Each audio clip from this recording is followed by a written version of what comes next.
to track the loot down. Track the loot down, we must track the loot down. We can't track the loot down. Blow us right back to the Rock of Brawl Town. Give us some time to track the loot down. After it was spent of the curse we were told, we must track the loot down until we return every last piece of gold. Give us some time to track the loot down. The curse will follow each of us to our death. We must track the loot down, so we pursue it with our every breath. Give us some time to track the loot down. Track the loot down, we must track the loot down. We can't track the loot down. Blow us right back to the Rock of Brawl Town. Give us some time to track the loot down. Track the loot down, we must track the loot down. We can't track the loot down. Blow us right back to the Rock of Brawl Town. Give us some time to track the loot down. As we were a-sailing down the astral sea, we must track the loot down. A pretty fine treasure we chanced it to see. Give us some time to track the loot down. The gold did shine brightly and we spent it all. We must track the loot down, but it was cursed we all earned, our luck did fall. Give us some time to track the loot down. Track the loot down, we must track the loot down. We can't track the loot down. Blow us right back to the Rock of Brawl Town. Give us some time to track the loot down. Set sail on our magic ship, hoisted our flag. We must track the loot down. Plane after plane looking for all our swag. Give us some time to track the loot down. The curse brought misfortune to all of our crew. We must track the loot down. Magic both random and wild did ensue. Give us some time to track the loot down. Track the loot down, we must track the loot down. We can't track the loot down. Blow us right back to the Rock of Brawl Town. Give us some time to track the loot down. After it was spent of the curse we were told, we must track the loot down until we return every last piece of gold. Give us some time to track the loot down. The curse will follow each of us to our death. We must track the loot down, so we pursue it with our every breath. Give us some time to track the loot down. Track the loot down, we must track the loot down. We can't track the loot down. Blow us right back to the Rock of Brawl Town. Give us some time to track the loot down. Track the loot down, we must track the loot down. We can't track the loot down. Blow us right back to the Rock of Brawl Town. Give us some time to track the loot down. As we were a-sailing down the astral sea, we must track the loot down. A pretty fine treasure we chanced it to see. Give us some time to track the loot down. The gold did shine brightly and we spent it all. We must track the loot down, but it was cursed we all earned, our luck did fall. Give us some time to track the loot down. Track the loot down, we must track the loot down. We can't track the loot down.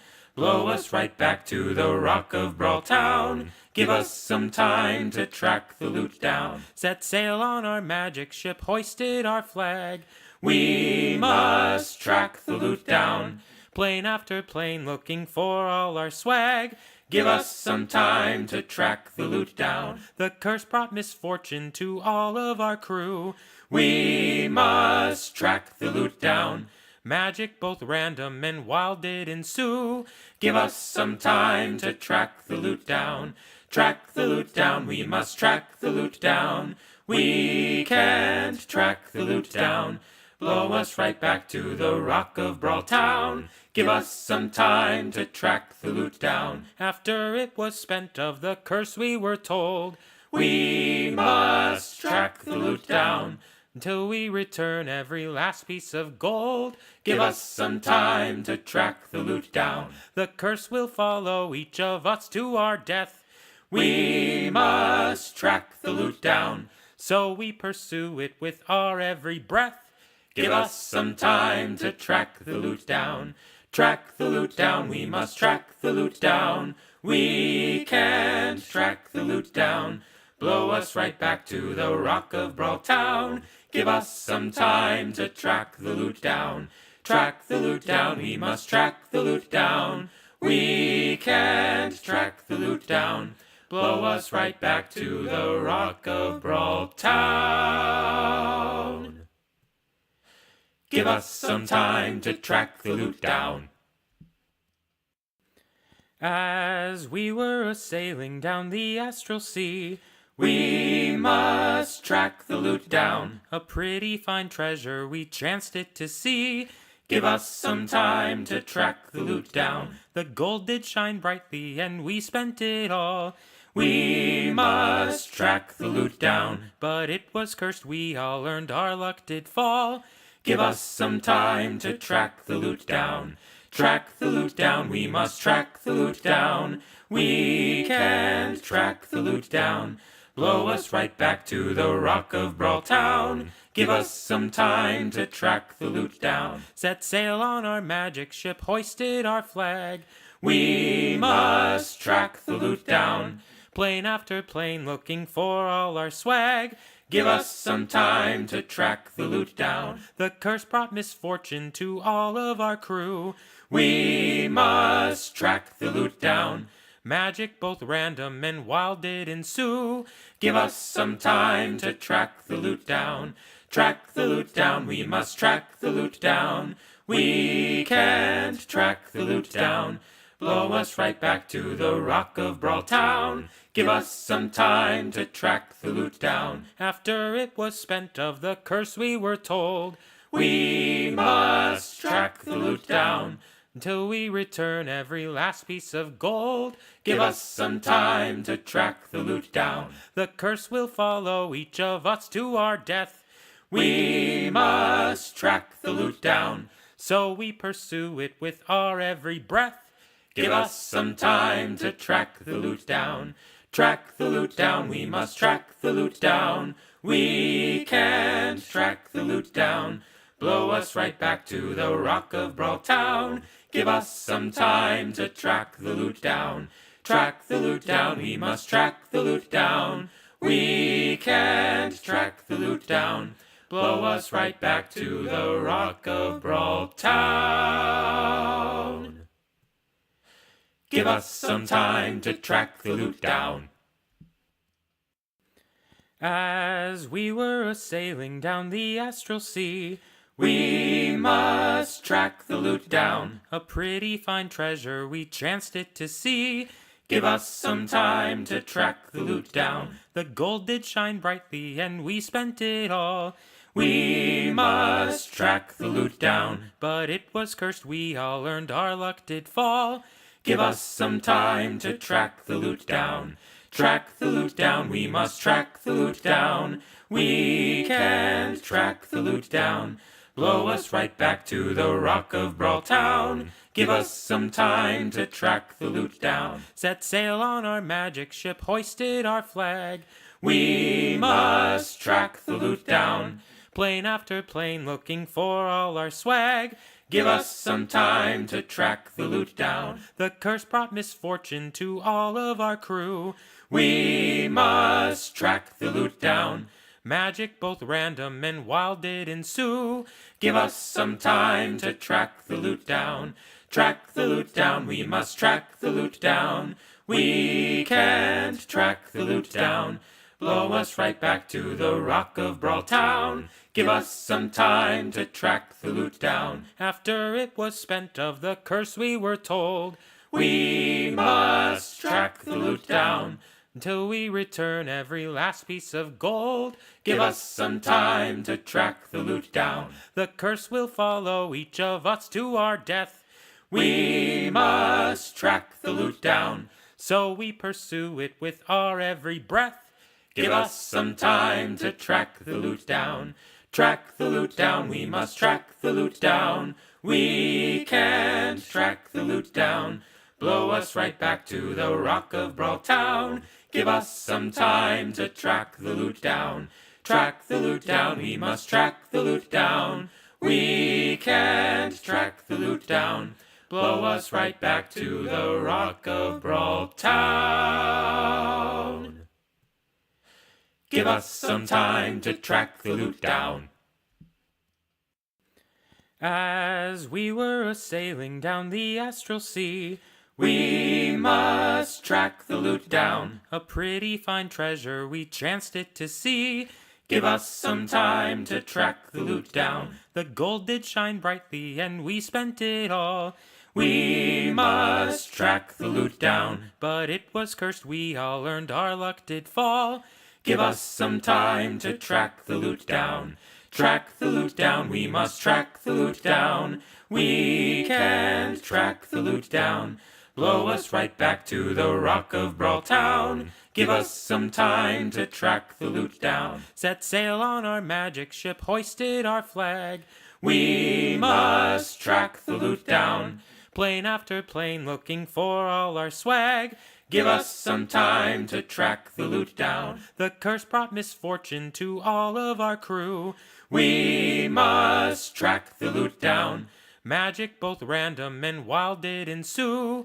Give us some time to track the loot down. Track the loot down, we must track the loot down. You have to work with. Yeah, it is. Hey, everyone. Welcome back to Space Rock Cafe. We are returning this week with most of our crew here with us. But before we get started and do any recaps, just a reminder for everyone that the Bard Rock Network is sponsored by several wonderful people, including Meta Worlds Tavern, Mimva RPG, Dragon Master Games, and Fanroll Dice. You can use the code BardRock Cafe for 10% off at checkout and get some really cool items. Also, if you enjoy listening to us do all of the fun, wacky, wild magic stuff that's going on, please take a look at the wild magic chart for all classes made by Dave Panfio over on the DM's Guild. It's lots of fun and pretty cool. So, with that said, let's go ahead and introduce ourselves and who we are playing today. I will start with who's on the top of my screen with Coach. Hi there, I'm Coach Shero, the Unsummoned Skull. I'm playing Rhett Sheraton. He is a janitor, and he rides on the back. He rides into combat wielding a mop and on the back of a lawnmower. Yeah, he does. Allison. Hey, I'm Allison. I'm playing Sarros. Helpful boy, food, I don't know. Good boy. He's a good boy. He's got a necklace now. He really likes it. That lawnmower was quite OP. The lawnmower was busted. Yeah. Paul. Hello, I'm Paul, and I'm playing Admiral Jake Swallow, the washout from Waterdeep's Bard College who made a deal with the gnomish god to get a Spelljammer ship and a curse. Gabi. Hello, my name's Gabi. I'm playing Talia, and that's about it. And Ursa. Hi, I'm Ursa, and I'm playing Polly, the chef for this ship. Cooking? I don't know. Maybe me. If ya That's cooking good looking. I had the same line go through my head. Yeah, and we are missing Marty tonight, but that's okay. We'll still have lots of fun. And hopefully Marty's character won't die while he's not here. Again. We wouldn't do that. He No, listens we wouldn't. like, what? It's okay. He's got Mr. two. Arnil, He'd be fine. we need you, Mr. Arnil, we need you to stay piloting the getaway food truck RV thing, and also to not die again. Just do those two things for us while we're talking to the nice dragons. All right, Chief. That was pretty good. Pretty good, actually. Good. I was like, did Marty just phone in to respond to me? Whoa. We just have a soundboard of pre-recorded Arnil responses. Ow. Oh my gosh. Okay, yeah, so does anyone want to do a quick recap of what you guys were up to last time? If not, I don't mind doing it, but figured I'd offer it to you guys first. We fought a tree. That was the time before that, wasn't it? Was it? It's all blended Yeah, but I together. mean, Yeah. hey, it was important. We fought the tree. We found out that there was a portal to the. We went to the portal to the place between the two suns, and we went inside of a pocket dimension between the two suns, and it's not hot in there, thank fucking God. And then we met a magic astral plane fox of some sort that walked us to where the dragons may or may not be the little old man and lady from A Princess Bride inside of a little hut. Well, we're just gonna leave it as canon that Sarros was paying so little attention that he forgot what we were doing. Too busy staring at his necklace. Yeah, Sarros was just so spaced out, he missed an entire session. Actually, Allison, I think you may have not been present last session. That would be why. Is that No, right? I was here. No, you were here. Never mind. I tried. All right. So is anyone going to be with the group that was planning to not be with the group last time and was staying behind on the ship? That may have been discussed. Otherwise, we'll just assume that everyone is with the group. Yeah, you have the option of the ship or the smaller away mission ship that we took because the big ship couldn't fly through these caverns. Right. Well, didn't we reach the door? Yeah, you guys were just at the door. Yeah, but if you want to be in the little drive-away ship, you don't have to talk to these people. I'm going to talk to the people. You're welcome to stand near me or not near me. Yeah, as many of you that want to go in to see the dragons are welcome to. We'll just kind of cut back and forth between what everyone else is doing while they're waiting, I guess, if people don't want to go inside to the dragon's cave. I feel like Polly's going to feel obligated to go in with Jake. So Polly will be going. Miss Polly, I appreciate you so much. You're such a loyal companion. That's why I made you my second in command. Aww. I appreciate that. I'm more here in case snacks are needed, because somehow negotiations always end up in someone having an upset stomach and needing a little bit of relieving. So, in what way? I don't know. I mean, ginger does help people have upset stomachs, so that makes sense to me. Have it or relieve it?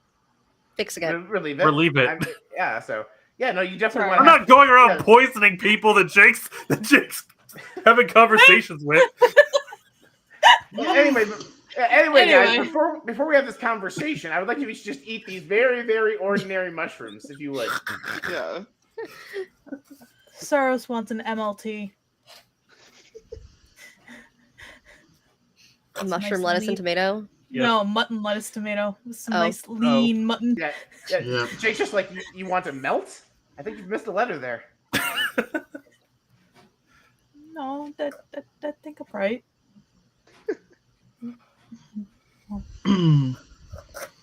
Alright, Rhett's gonna go in with Jake in the lot. Okay. Canonically, we did leave Prince Lumine on the original ship. He is as far away from this conversation as possible. Yeah, thank God. He asked specifically to be. Yeah, you guys left Prince Lumen behind. Any of the NPCs besides Poppy, I think, are on the ship. Yeah, is Poppy with you guys or no? Unless it'd be weird if we didn't bring her. Unless she felt upset by the fact that everyone was like hovering over her and giving her all of the wards and protections, I think she would. But that's a you call. That's not a me call. I was wondering if you guys had like asked her to stay behind, or if you decided that you would like to ask her to stay behind. I think after all the effort we put through Protector and how much of a big deal she made about, like, I don't need to be protected, even though I kind of acknowledge that I do, it would feel weird to tell her she then has to stay on the ship and feel like it'd be safe. All right, we protected you in your bubble wrap. Now don't move. Yes. Anyway, I think at Poppy going, I'm perfectly safe and fine on my own, Jake quietly puts the child leash he was pulling back out to make sure she didn't wander too far back in his pocket and hope she doesn't see it. Do you actually do that? No, that was what we call in the business a bit. I had to ask. Okay. Cool. So, yep, you guys have been brought over to the door of the cave. You have introduced yourself for entry. The doors begin to open, and as you guys go in, I believe last time I described it sort of as like this glistening cave of almost like reflective sunlight off of various gems that are embedded in the wall. Oh man, this cave is full of wonders. Basically, it's a very ethereal feeling location of like an entryway, and as all of your eyes begin to adjust, since it's a little bit of a light difference from the outside area where it's been like a very still kind of ethereal feeling but more muted expanse in the outer area. It very much just looks like your standard entryway of any kind of home. It doesn't feel, aside from the fact there's like all these gems embedded in the wall, it doesn't feel that abnormal. Like it feels like it would be anyone's family home. Do we notice that there's a pile of shoes by the front door? Roll perception. See if you can figure out. That was an 8 on the die. So Is that anybody or 12? perception roll? Anyone that wants to. Okay, 7's probably not going to do much for me. Let me see what it is. I still haven't opened Jake's character sheet. I should probably do that. That's a 22, baby. Ooh, that's really 25. Okay. Yeah, I'm going to not even submit whatever Jake's total is. I'm still opening it, but I started with a 7, and I'm not reliably talented, so. Sarros sees all. Sarros would see all Glitter the things about people in. wearing their shoes. Oh, a 7 is a 14 for me, but the other two scores are much better. 15. 15? Okay. Yeah, so you guys have walked in, and those of you who've gotten I think anyone will notice the shoes that got above a 10. However, anyone who got a 15 or above is the one who can pick out the difference in the shoes, aside from it just being yep, there's a pile of shoes there. There's people who live here. Especially anyone who got above a 20 definitely can pick this out. You pick it out faster, but anyone above a 15, you do notice this. So this collection of shoes appears to be made up of potentially several adult individuals and about at least 3 sets of children's size shoes. Seem really little, like toddler size. But again, these are dragons, so you're kind of that might be what a dragon baby foot looks like. So it's roughly, you think, at least 3 pairs of those, but you're not sure if that means 3 baby dragons and 3 more than 2 adults, or if it's just the adults have a lot of shoes. Jake, we're supposed to take our shoes off. That's what the pile of shoes is there for. Saros just goes around and starts trying to tug everyone's shoes off. Not even saying anything, just trying to remove them. I don't wear shoes. I'm a jackrabbit. Polly is hopping on one foot, trying to get the other, trying to get their boots off. I think even Poppy in that moment kind of slowly turns and looks down at Jake's feet and is like, I actually never noticed that you don't wear shoes. It's because my feet already look like fuzzy boots. It blends very well. To be fair, I don't wear shoes either because I'm a cat. How often do you wash your feet? I have prestidigitation. Ew. No. I mean, I wash them very regularly too, but I can do it ad hoc if I step in something nasty, right? That's all right. Convenient, I guess. No, it's part of Harangon culture. I don't know. Xtina, who plays a Harangon in an alternate universe, is I hope not. Yeah, I hope not. we only recently determined that girls are bigger than boy Harangon, so because that's standardly true. That most. I mean, to be fair, it's in the hair and then it's gone, right? That's kind of how it works, and it's also the name of the species. I don't think that's being racist, is it? I'm sorry. Either way, as the culture goes, because rabbits' feet are lucky, it's unlucky to intentionally cover them. That's why we do. It's a superstitious thing. You totally just came up with that, and I appreciate that. Again, I will say I resemble that remark. Also, Leah wears shoes. They're just sandals. But I guess that's still counts for not covering them. Yeah, exactly. See? Leah's in on the superstition. Guess so. I don't know. Saros is anyway. ignoring this and has moved on to Poppy and is trying to tug off Poppy's boots. Oh no, Poppy very quickly got the MO along with everyone else, even though she didn't catch the shoe bit. She noticed the pile but didn't notice everything. She was like, oh right, okay. Yeah, Poppy popped her shoes off, if you will. Yeah. Places them super neatly in the corner. So I would like to survey the room for pictures of the dragon's family, portraits, because I don't know if they've discovered these ardents or artifice. They're available on some planes called cameras. I'm looking for evidence of how many children, grandchildren, and basically the family unit of these dragons. Sure. Okay. Is that like an investigation because I'm actively looking for a specific thing? Yeah, investigation. Okay.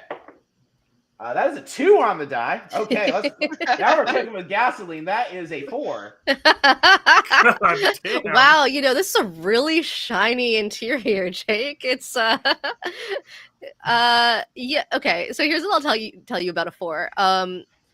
This is neatly cluttered is the wrong word here, but well lived in. It's a very well lived in home from what the entryway shows. So there's so many different like bib bobs and art pieces and parts of like toys and other things that are just strewn about that it's like I don't think you necessarily know where to focus on. No, I have a bit I want to do for this actually for my 4. Sure. I go up to it's clearly a photo frame they have not yet taken the stock photo out of. Yeah. I'm like, man, look at this beautiful family, and there's clearly like the name of the photo frame manufacturer still on that picture. Like, man, look, these guys have a beautiful family. Look at that, guys. And it's like a picture of flowers. I mean, hey, one of my best friends is a tree, okay? So, yeah, I think that happens. And eventually, as you guys are sort of like entering and like doing this like taking the shoes off and surveying the entryway, you are greeted by what at the moment appears to be an elven man. And he sort of like appears in his like 40s or so, for like elf to human standard of conversion, which means you don't know necessarily how many hundreds of years old he actually is, but middle age pretty much. And so he kind of regards all of you, and you guys have like obviously at this point passed at least a primary vibe check with little astral fox, and it's just like, oh, welcome to my home. What can I do for all of you? There's a lot of you. There are. We're the crew of a ship. I'm Admiral Jake Swallow. Long story there. We're looking for a piece of treasure that we put into trade. We have on good authority might be here with you. It turns out it was cursed. I kind of need to put it back to end the curse. Okay. I'm willing to barter, do you an errand, whatever you need to kind of like compensate you for trading it back to me. Interesting. Okay. This is a coffee and tea kind of conversation. Come inside. We're gonna go sit down because it sounds like a lot. Absolutely. Yeah, no, absolutely. It is a very long story.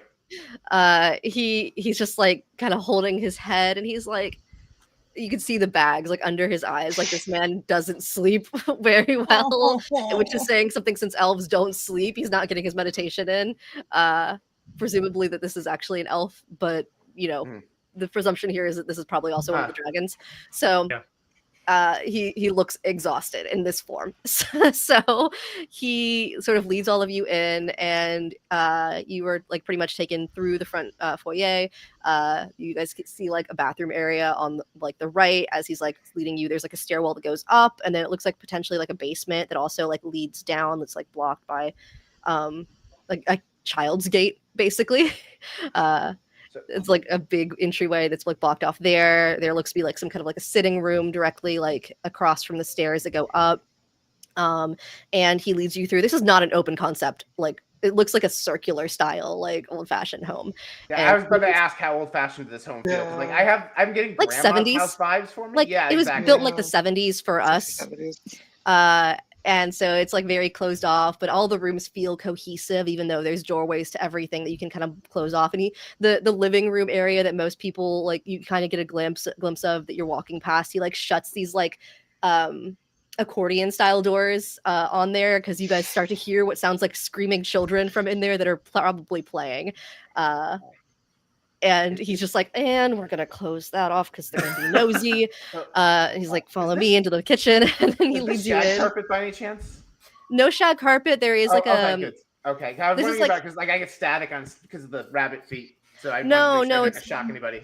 Be careful of the rug. There's like a runner rug over some parquet for the flooring. But yeah, he's like, no, just be careful of the rug. I guess you can walk directly on the parquet flooring as long as you're not going to scuff it up with any nails or anything. And then he like opens the door into the kitchen, and it's this the kitchen is designed where there's this like glass octagonal looking table, more photos up on the walls that are wallpapered, and there's like the scent of like incense in the air and probably cooking from this morning. You can still smell whatever they were making. And there's not a full island. It's more one of those connected to the main counter areas and the sinks, but it juts out and it's almost like an acting island, and a place where you can put bar stools and stuff that separates the little like table area from the actual cooking kitchen area, but it's a pretty big space. So it doesn't feel crowded even with your large group.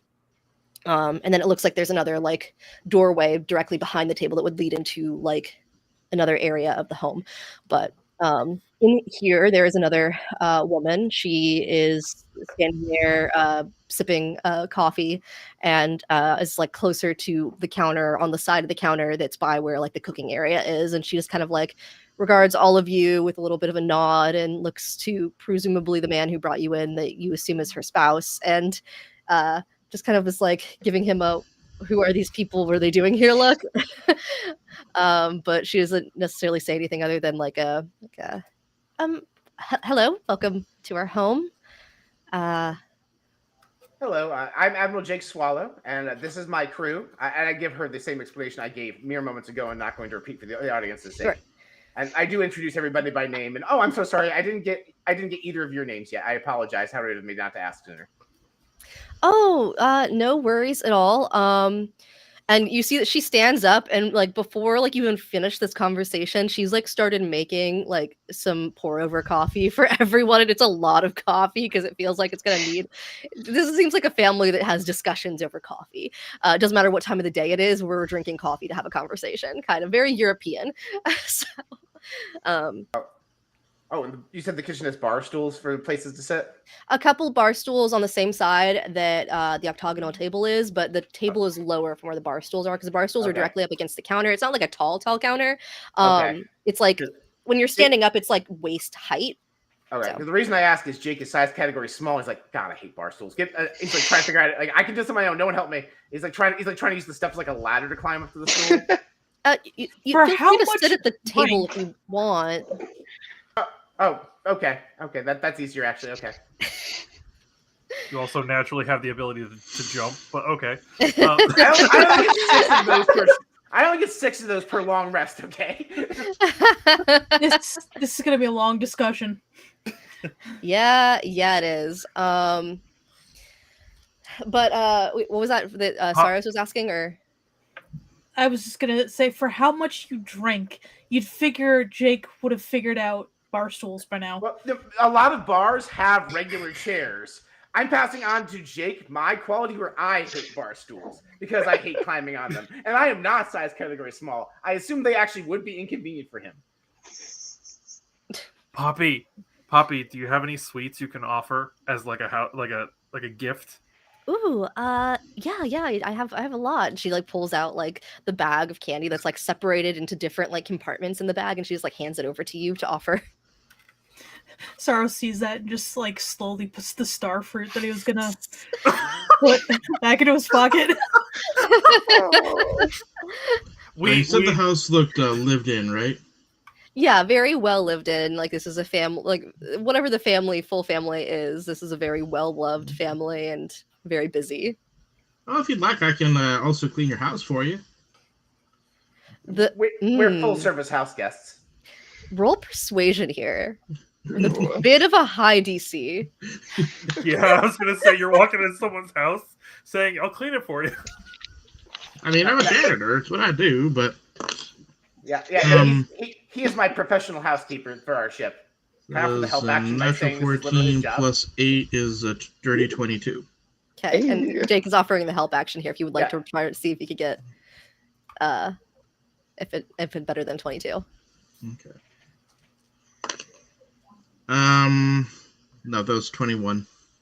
Okay. Yeah, no worries. Okay, I think with a 22, the woman of the group who was about to say her name as Jake was asking for their names sort of squints at you just slightly as she's deciding if this is meant as a slight against her and her housekeeping skills, before realizing that she may just have like a cultural difference here, and she's just like, that's a very kind offer, but no thank you. So it's more of a persuasion of not pissing off this presumable dragon with a slight. But the man quickly like intervenes because he's like, "Oh crap!" It's like, I think in response to this, Polly is gonna take the sweets from Poppy and say, thank you for welcoming us into your home. We think that my friend Poppy here thought that these sweets might pair well with the coffee. And kind of just puts them on the table, and Polly sits down and proceeds to kind of put her claws on the cup of coffee, kind of just waiting for everyone to do the same. I'm really sad right now. We had an opportunity. You didn't get to say I sat down and a mushroom appeared. Ooh, that would have been funny. That would have been funny. I think it's been past the time for that technically, Yeah, but it's been several days at least. Yeah. So. Yeah. So he finishes handing out the coffee that his wife has been making, and to everyone, he's like, good to meet all of you. I'm Embrun, and this is my spouse, Calanthe. And she sort of nods again, still squinting and like taking in everyone and deciding exactly how she feels about everyone. But she also sits down back at the little spot. She's kind of furthest from all of you in this little kitchen area. She's very close to the stove. Has her own little area of a counter stool over there. Because like when I say bar stool, it's not bar stool's kind of the wrong word here because the stools are only a little bit taller than the regular chairs are. They just like help get up to height of like the waist height counter. So they all kind of sit down. So he sort of is like, so tell me more about this presumably cursed object our family seems to have apparently come upon. It's not that your object is cursed. The curse is on the people who take the treasure from its resting place. It's I'm familiar with the legend. Are you familiar with the legend of the lost treasure of the space pirate vortex? He thanks for a moment, and he just looks confused. He's just giving you this like 1,000-yard stare. However, Calanthe sort of like her eyes widen slightly. She's like, the legend is true? I've heard of it. Yeah, so we took the treasure. There's apparently 5 pieces of the treasure that when I think as long as they're there, the curse is not active. It cursed us specifically, so really bad stuff happens to us all the time. It sucks.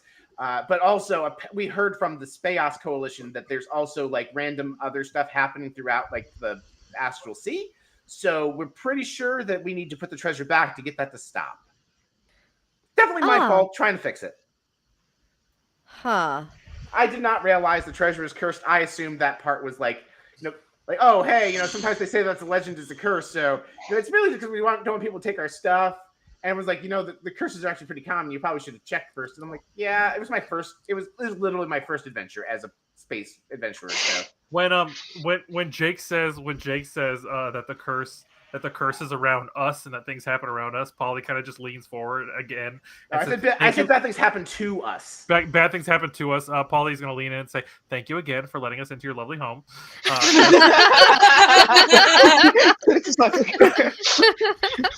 It's literally what it is. I mean, I disclosed that pretty much as fast as I could. It was literally said inside the door.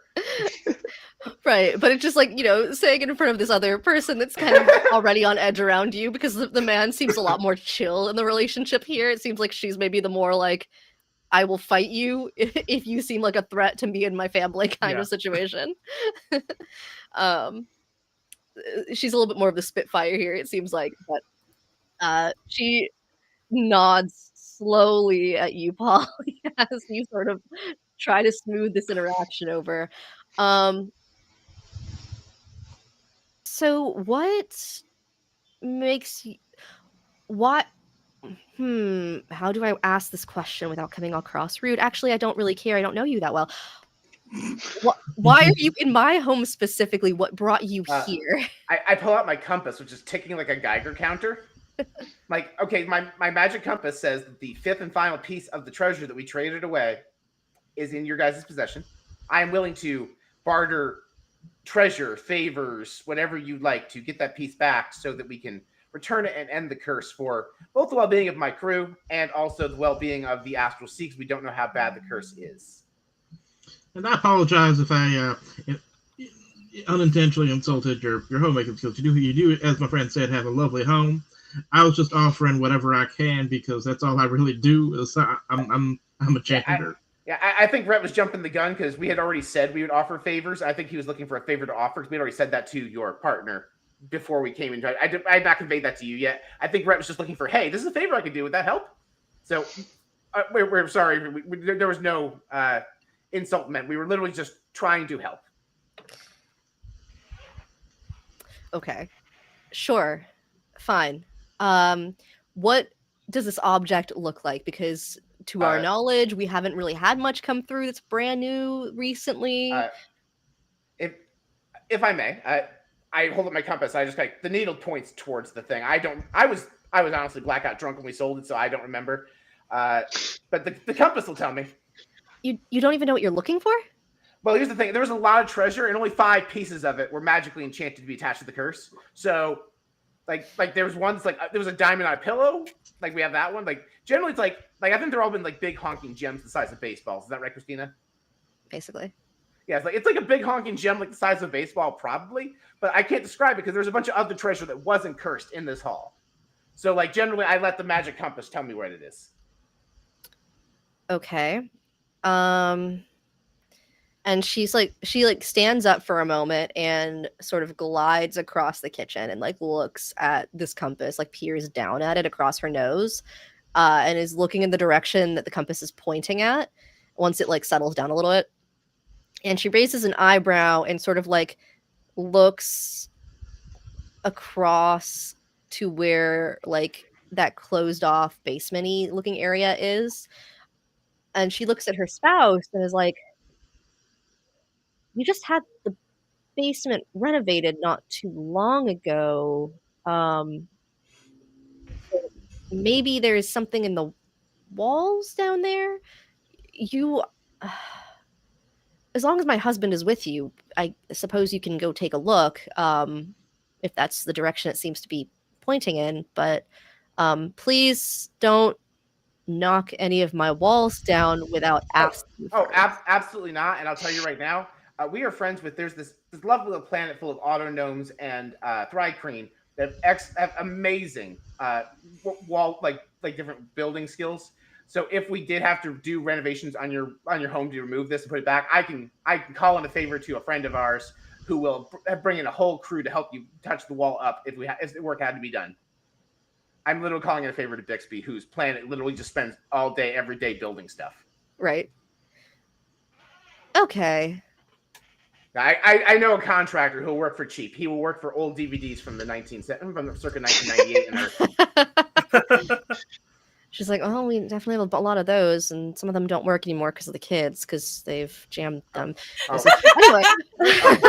Does not work, will not hinder him in the slightest. He will fix it. Oh, good to know. Let me take you up on that. You guys just hear like a sudden crashing sound, and then suddenly it's a mom as one of the kids comes like running through, and Talia, Sarros, and Rhett, give me a luck check really quick. Oh, Lord. 16, baby. Crit. Okay. Rhett has supernatural luck. Fail or pass? Crit fail or crit pass? Pass. Okay. What was Sarros? 11. 11. Okay. Give me those 2d100s real quick. Yeah. I don't do this often, so neat. Yeah, I'm pretty sure Rhett is a full paladin. Mm-hmm. Okay. So 2d100s, you said? Mm-hmm.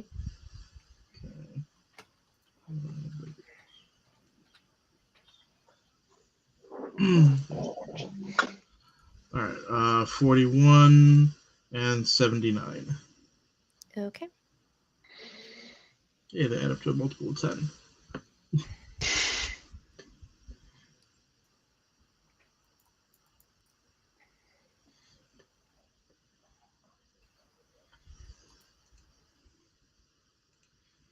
Okay.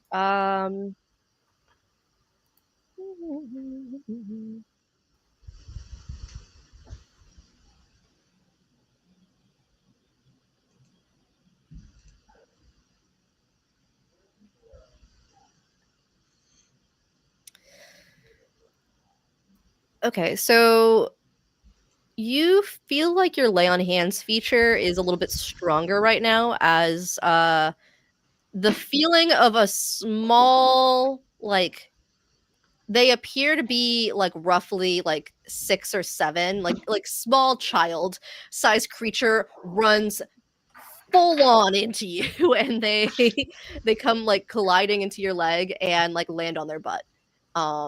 They're pretty short in stature, so they still like don't come tower over you, but they come colliding into you, and they're like, "Ow!" And they look up at you, and they're like, "Oh, sorry, Mom, I didn't know we had guests." That's all right, little one. I mean, I'm a tabaxi, so I guess you could say it's natural that I have cat-like reflexes. Yeah, cool.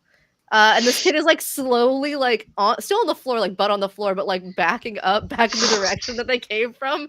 They're just like, I just wanted to tell you that Ziva knocked over the vase in the other room, and the mom's eyes go bright, like raging wide. She's like, Ziva did what? And she picks this kid up and storms over. Whoa. Jason, I can help. I also have mending. Oh, okay, yeah. I don't even think she hears you. So you're like, I have Jake and mending. Talia are like running behind her, like we like assuming it's a public area of the house, like ready to mend this broken vase. It's they come in the direction of the closed accordion doors that you saw earlier. There was like the main like living space, and you see there are like about like 5 or 6 kids in there right now. So there's a lot going on, but Miss Polly, you mend the vase. I'm afraid they'll think I'm a toy or a pet. I am very small and a bunny. Okay, I was gonna say I'm a giant bird. I don't know that it's gonna be much of a difference. Yeah, because I'm their size, they might think I'm for them. That's fair. That's fair. I'll go ahead and. I mean, frankly, our party is like half a barnyard, isn't it? Yeah. Yeah, so 3 of the kids are crying on the floor, like making it look like they are so upset about this vase breaking, they don't even notice you guys enter. 3 of the other kids that are there immediately turn and their eyes lock onto you, and anyone that is like not prepared to try to catch a child and stop them is going to come over and start berating you with children questions of like, who are you? Where did you come from? Are you an adventure? Oh, what's your favorite color? Why do you smell like that? Like just various like weird kid questions, right? Like okay. none of them are very While they're doing that, I think Sarros is gonna go into the room and just sit on the floor like cross-legged and pull out his playing cards and just start doing all those weird shuffles. Like, Sarros has got this. Okay, I thought I'd have to be the one with good children. Perfect. Okay. How big is the room? It's a pretty decent sized living space. It is probably about 20 feet by 15 feet. It's just a big square. Start smaller than a juggling fireball, sponges. I can start juggling sponges using Mage Hand as a hidden third hand. Okay, and yeah, it's a pretty tall room too. Like the ceilings are like more than 15 feet tall, and they like kind of meet up in like a triangle. Like it looks like there's a beam that runs down the center of it for structural support. But just doing a performance juggling sponges using Mage Hand as a third hand. Wonderful. Okay, so Sarros and Rhett, you two that are doing various performances to try to entertain these children. Depending on how you want to run this, with what you're doing, I will give you the choice of performance Survival. Or sleight of hand for these I would checks. like to offer Sarros the help action by going ooh and ah at all the shuffling. Let's try this.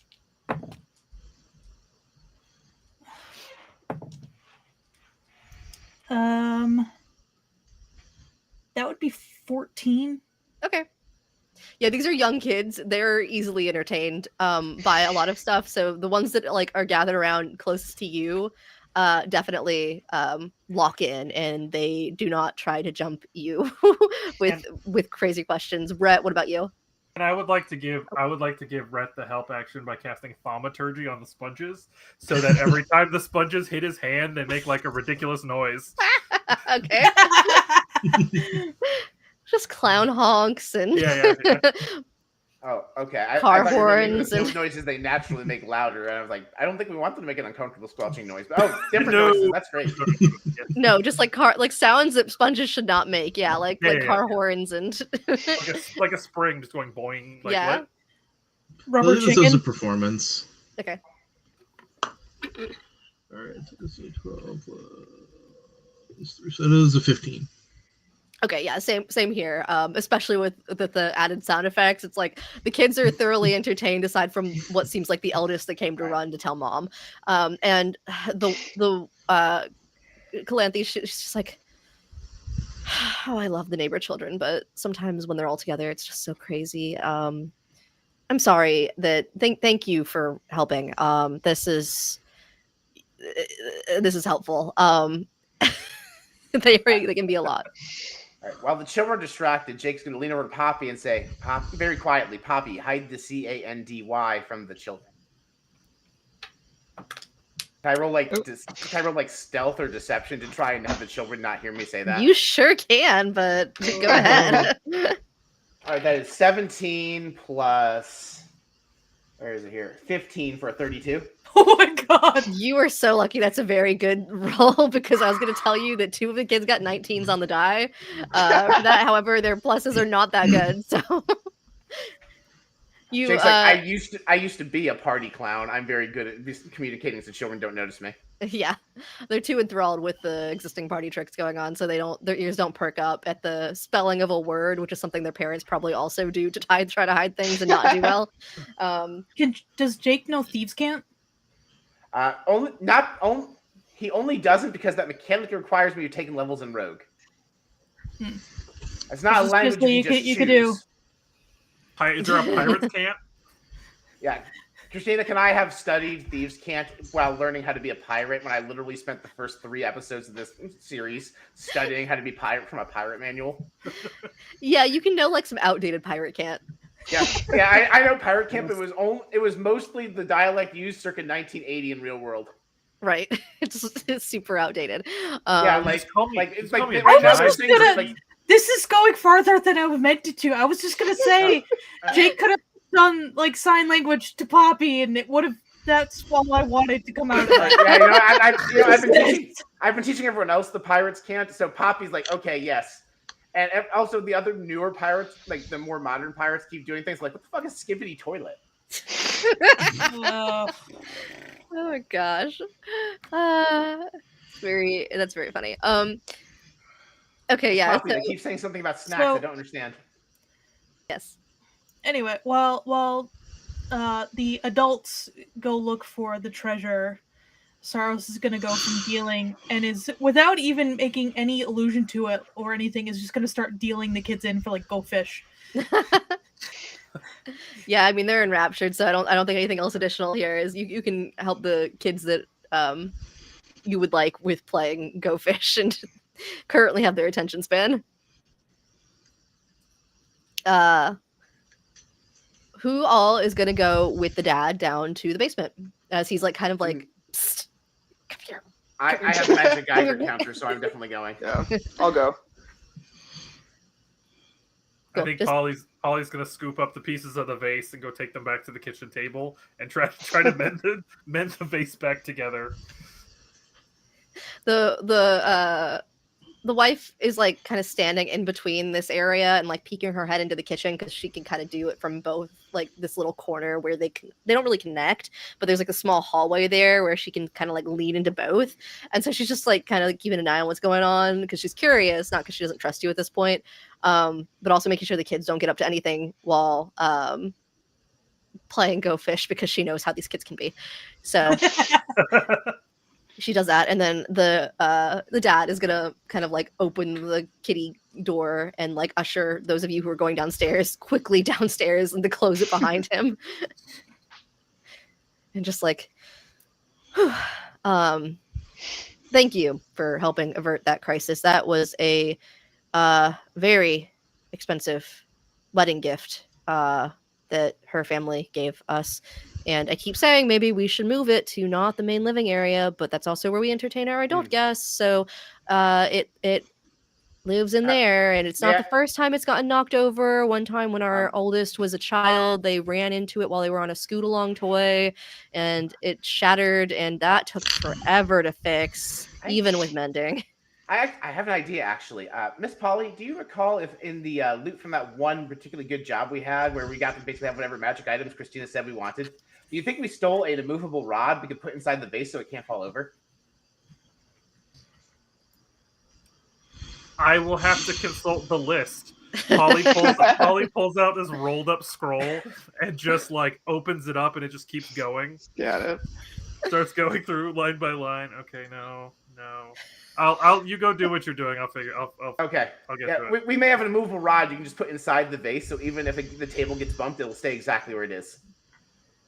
Oh, to be clear, this is like this vase is not like one that sits on a table. It's like floor to like 4 feet tall. Right, but if it's inside, if there's an immovable rod inside of it, it cannot be knocked over. Yeah, just explaining because it's not a table vase. Yeah. But yes. Either way, if you put the immovable rod inside of it the right way, it cannot be knocked over. Was my logic. Sure. Yeah, I'll allow that as solid logic. He's just like, oh, that's actually a pretty good plan. Yeah. Do we have an immovable rod, just so that I know? Yeah, you can. Okay. Yeah, I was basically saying, Christina said we could basically have whatever we wanted within reason. This felt within reason. Yeah, it's just an immovable rod, especially if you're using it. We're going to barter. Right, especially if you're just using it for story points. Yeah. I don't care. So. Yeah. But yeah, he leads you downstairs. It's kind of one of those like twisting stairwells that goes down, so it's got a little landing, and then it turns back around. You go back in the direction you kind of were going.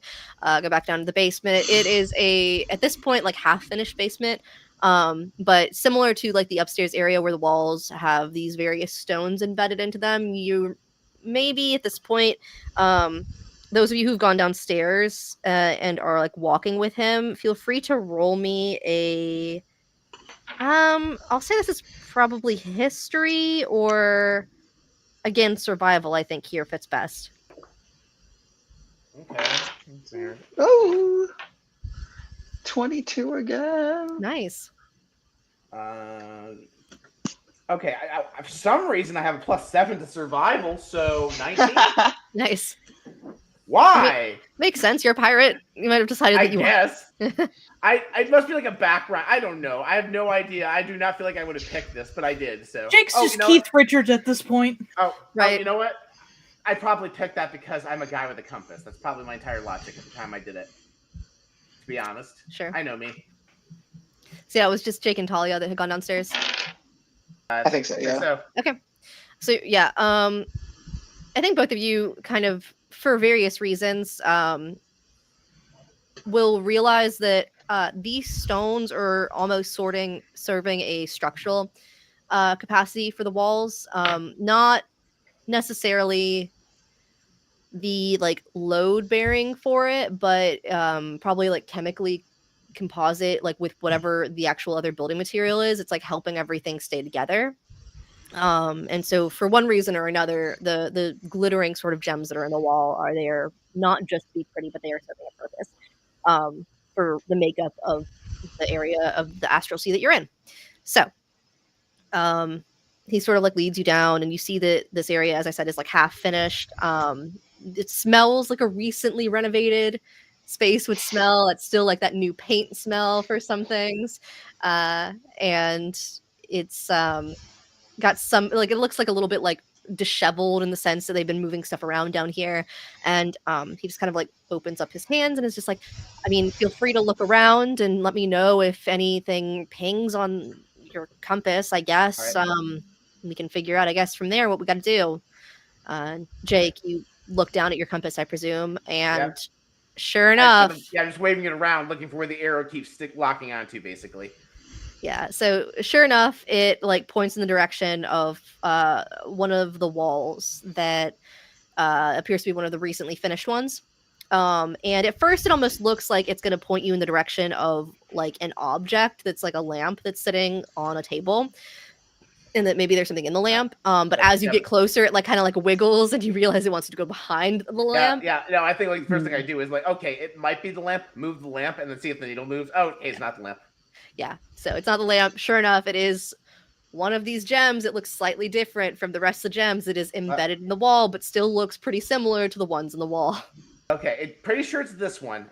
Before I touch it in any way, shape, or form, 2 of the 5 of these so far have tried to kill us when we touched it. Did you do anything to make it kill me if I touch it? You gotta tell me if you did anything to make me kill me if I touch it. Like, I'm offering a lot of implicit trust to you because you seem like a pretty okay guy. I just need to ask first because my friend touched one that was embedded in a goldfish forehead and he died. What? Yeah, no, it's weird. It was like these weird carnival clowns. What? Yeah, long story, but yeah, no, their goldfish had a killer gem and it was one of the treasures. That doesn't sound real, dude. Most of it doesn't. I mean, I will burn a spell slot to cast spell Zone of Truth and intentionally fail to save to guarantee you that I'm telling the truth. No,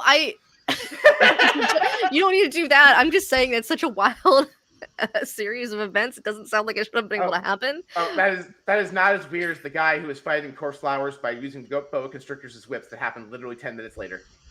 What? Anyway, I could do this all day. But yeah, no, this is definitely the gem though. Is it safe to touch? Getting back to your original question, we haven't done anything down here aside from moving our stuff around. I can't speak for what the contractors that were here before were doing. Okay. But I would hope cool. it's not cursed in any way to explode or anything. Because my children are chaotic and do run around with their hands and the walls and draw on them all the time. So I'd be pretty upset if one of them got hurt because of an exploding piece of wall. Okay. But I can't promise that won't happen either. That's fine. Everyone stand over there about 10, 15 feet away from me. I'm going to touch it as a test. You're just going to straight up touch it, like no magic detection or arcana checks or... I haven't Paladin Aura. There was a saving throw the last time this happened. Okay. Jake very gingerly and carefully places a single bunny fingertip on it. Okay. Roll me. You mean you're not going to put your lucky rabbit's foot on it? No. Oh, you took the luck that way. No. All right, what am I rolling? Okay, hang on. It would have made so much more sense to have Poppy touch it. I know that we tried to protect her, but she has a death warrant on her. I'm not doing it. I'm not going to go. What would that make me look like as the team leader? Okay, this is probably deadly cursed. Miss Poppy, if you would. No! Okay. If she wanted to offer and insist, I wouldn't stop her. But I'm not going to ask her. Okay. Oh my gosh. Someone gotta do it. The captain goes down with the ship, and I'm the admiral. Hi, Jake. Yeah, no kidding. It'll be fine. If I die this session, I don't need to record next Saturday. Just roll me a d20. No pluses to this. It's just a luck check. All right, that is a 17. It is fine for now. Okay. It is tentatively not cursed. Wait, I thought you said... Oh, wait, no, you said they're cursed because of you, not because they are cursed. Right, no, they are not typically... I mean, like, no one did anything. Near as I can tell, the booby trap it cursed. Okay. I wait for the kidney stones to finish forming. Right. So... Does anyone have any ideas how to get this out of the wall? Because... I gotta be honest. Does anybody in your family or the larger community of this pocket dimension have the spell Mold Earth? Maybe. Because then you can just kind of like make the rock loose enough to the wiggles out, and then just kind of close it back up.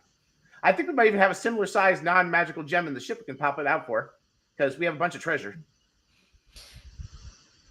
You say that, and then you realize like you'd have to also make sure that it's similar composition to make sure it doesn't mess up the. Yeah, our rock and mineral guy is asleep, but we can probably, if you have a rock and mineral guy, we can check it. I don't know how quickly we can get a contractor back out here because they're very specific. We just need to. All right, I think we can probably do like a speaking stone thing. Actually, wait, I got the speaking stone. Alexa, do you have the ability to like scan stuff? Alexa, like we do. Alexa, like pings back in for you. Scan how? I'm looking for if the ship has a gem of some. Do all the gems in this treasure of vortex we're looking for have roughly similar physiological compositions, like terms of rocks and minerals and magic? Of the treasure? Yes, the ones we're specifically looking for. I'm looking at one of them. It is in a wall.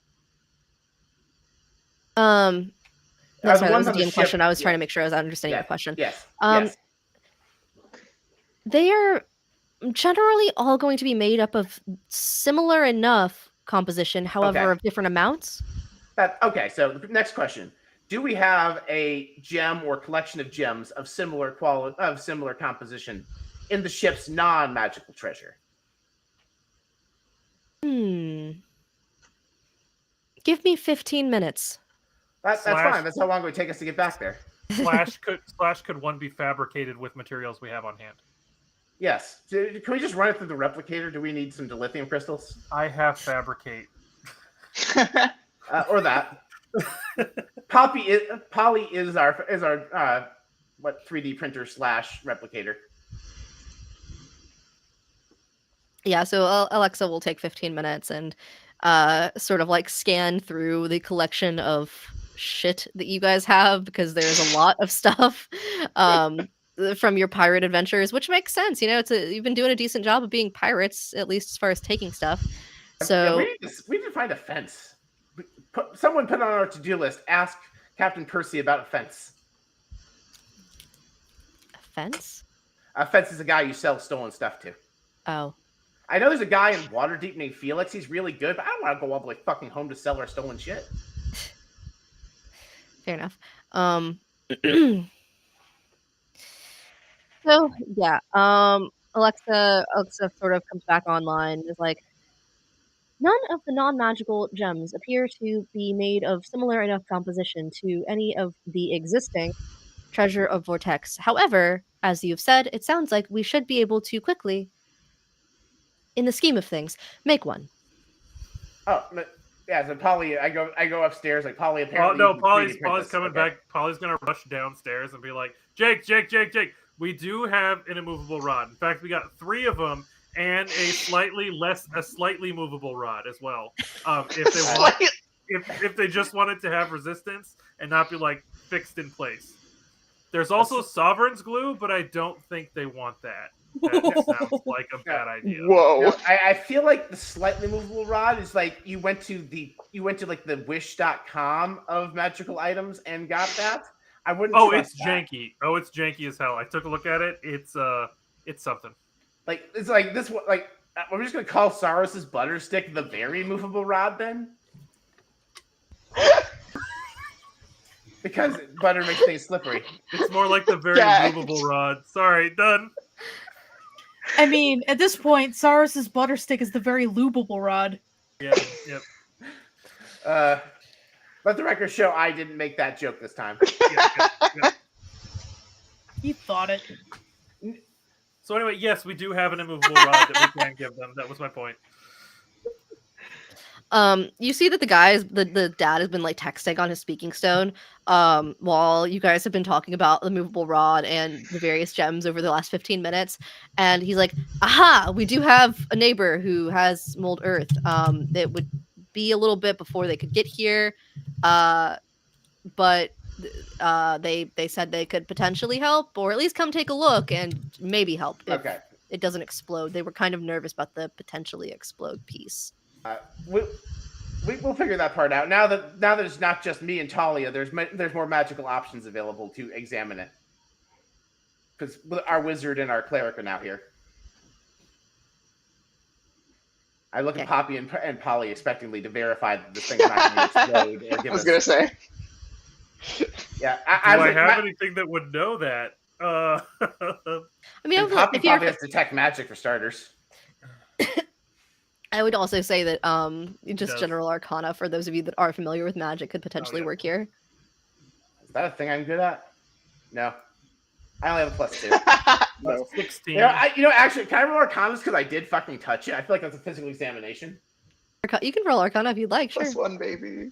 Okay, that is a 17. 15 on the die +2.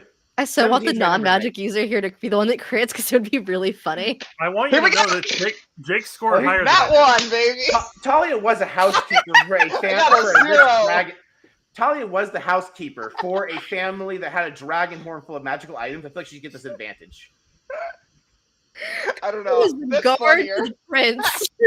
She's not looking at magic items. She's looking at him full on. No, like her day job when he's not around, she was probably actually doing her job when he was not available. Right? No, the only rocks that she's looking at are those rock hard abs. Come on. And that, I feel like she was looking at a couple of jewels. Whoa! Oh my god. Oh lord. Yeah, no, if she's not doing her job, she's still doing her job because the prince was getting up to some shit and she was having to do her job off hours. Like, training? I don't have time for that. And I read that manual. Yeah, totally. Ooh, okay. So you got a nat 1. We'll deal with that. Baby. Oh my gosh. 92, 31, baby. 92 and 31. You have rogue and what? It's Fighter. Oops. Throw that. Yeah, you learn to work a little bit faster, work a little bit harder. Okay, so 32 and 41. Yeah. It was 92 and 30. Oh, 92, sorry. 92, sorry. My ears are still... I missed my subtitles. The existence of subtitles implies the existence of dom titles. I saw that coming. Closed captioning. There we go. So if there's closed captioning, is there such a thing as open captioning? Bruh. We're doing this again. I think there actually is. It just says, what do you think? What do you think they're saying? Someone make that sign off of my receipt here. Talia. I'm just gonna hold that up.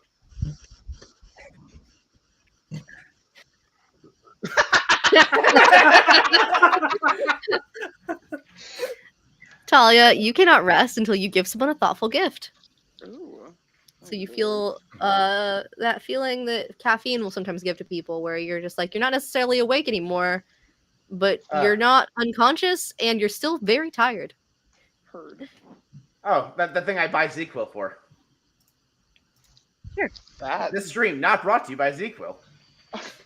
We're gonna have a conversation about that later.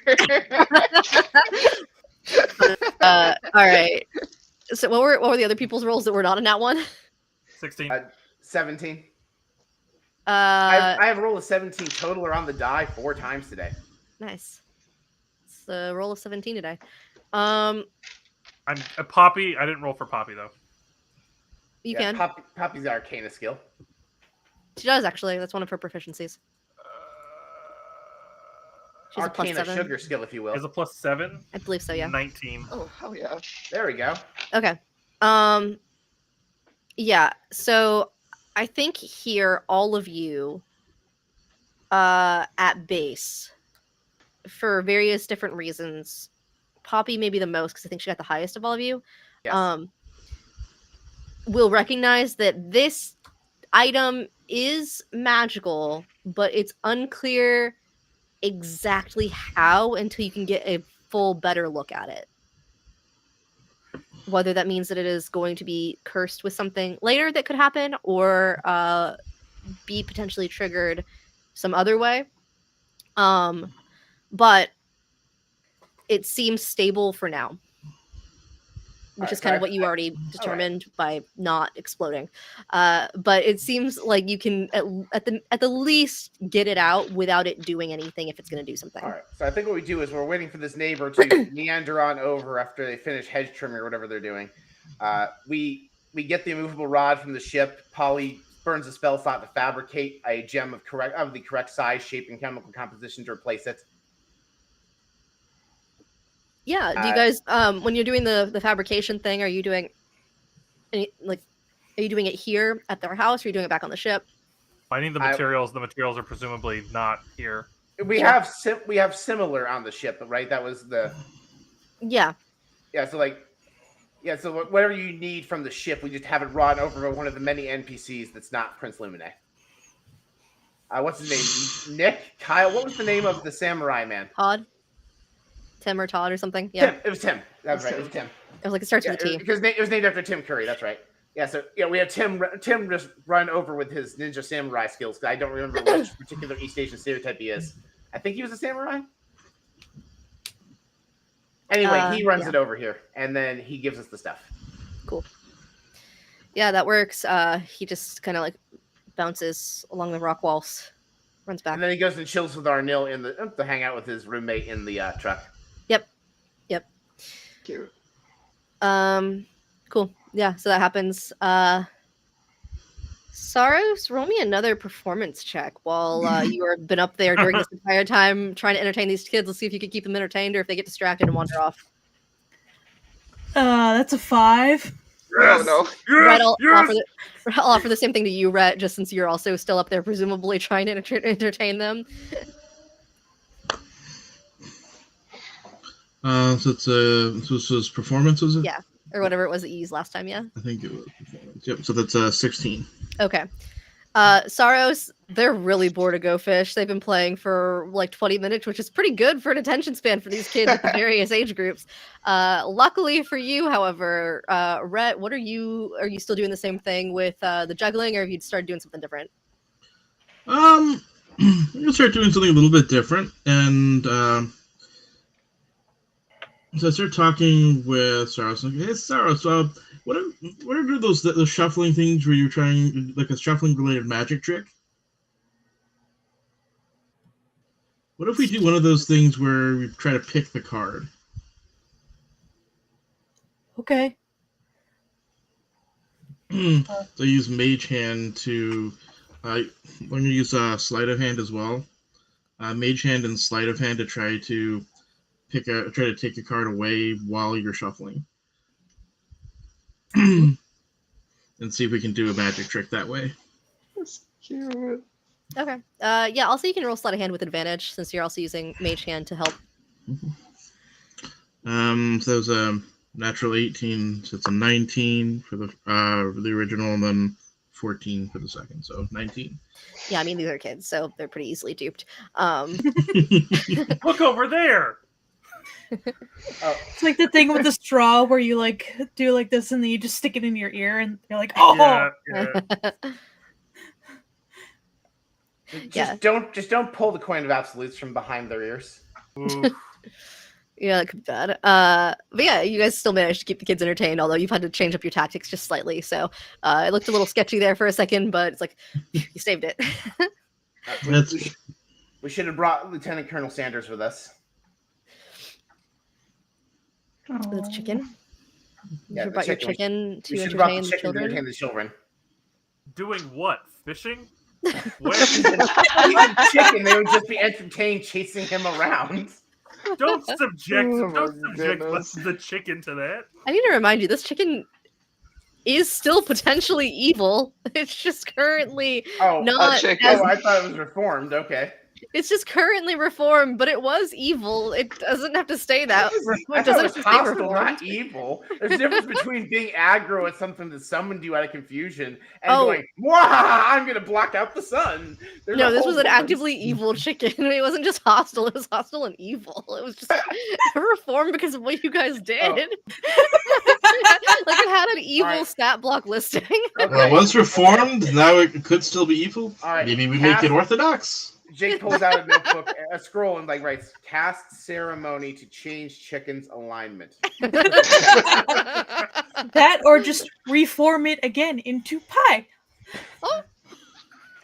Oh, my Hey, grandma. listen, that's the threat that I think Polly issued on the chicken and why it's been behaving so far. It's like, my captain keeps asking me, or sorry, my admiral keeps asking for chicken pot pie. Should I acquiesce?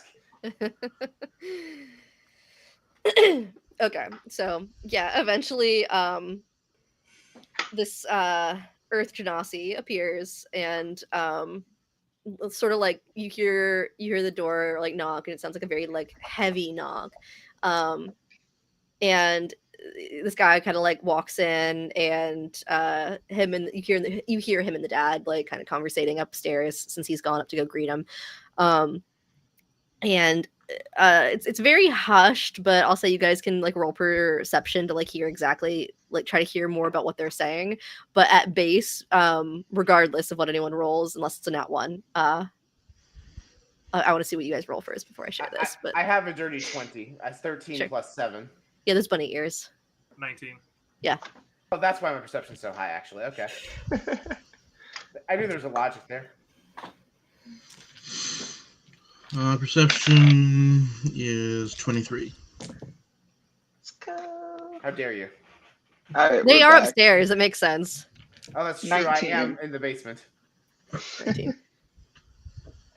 What about Sarros? Sarros is not playing. All of my dice are being evil. Sarros is really focusing on these kids. Sarros is Sarros is the same mental level as these kids, so he really has to focus on what he's doing. Yeah. Cutie. Rhett, you catch this downstairs. Anyone who got above a 15 will hear this. So the hushed whispering at first, before you fully tune in, is just them like sort of exchanging pleasantries and greeting. The dad, that's the elven dad, he kind of like is this, all right, this whole situation, I already kind of explained it to you over message. It's wild. And then like they get a little bit more hushed, and that's when anyone who got above a 15 would be able to tune in a little bit more. Like you strain to hear it, but he's like, all right, so they're all pirates apparently, and the treasure is cursed because of something they did. You know that old tale that they tell you as a kid? Apparently it's true. How wild is that? And it's just like general like gossip, like neighbor gossip. Like it's purely just neighbor gossip, like nothing directly bad or Okay. harmful for you guys at this point. It's just like the dad is just like bewildered that this is happening in his house. Like, what Not are the gonna lie, chances? I was waiting for you to go, hey, they conveniently have the other 4 pieces of the treasure we're looking for. I was like, oh, thank God. No, this dude is just bewildered that this luck has had it, that his home is the one that this place has ended up in, and now like his life has been disrupted. But he's also like, but also they're 2 of them are really good with the kids, and honestly, I haven't heard them be this quiet in years, which is impressive. I haven't been able to hear myself think for years. I didn't think this would happen until I was like retired, basically, and the kids were out of the house. And then he like walks downstairs with his buddy, and he's like, "Oh, yeah, hey everyone, this is Gog. He's here to help with getting the stone out. He won't explode when he touches it, right?" We're pretty sure, based on 3 of us doing a magical analysis, that it is safe for now. Even if he does, I can always bring him back if we need to.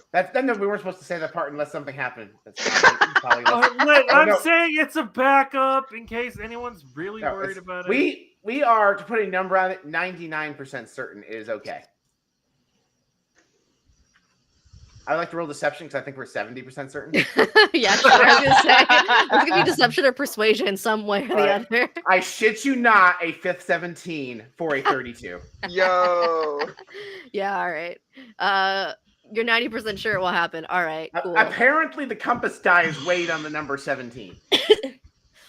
All right. I mean, if you're sure it's that good of a chance that he won't explode. I mean, if you just need to mold the earth, and then I will pluck it out to minimize risk to you, and then we'll pop this new gem that Miss Polly made in there, and then you just mold it back.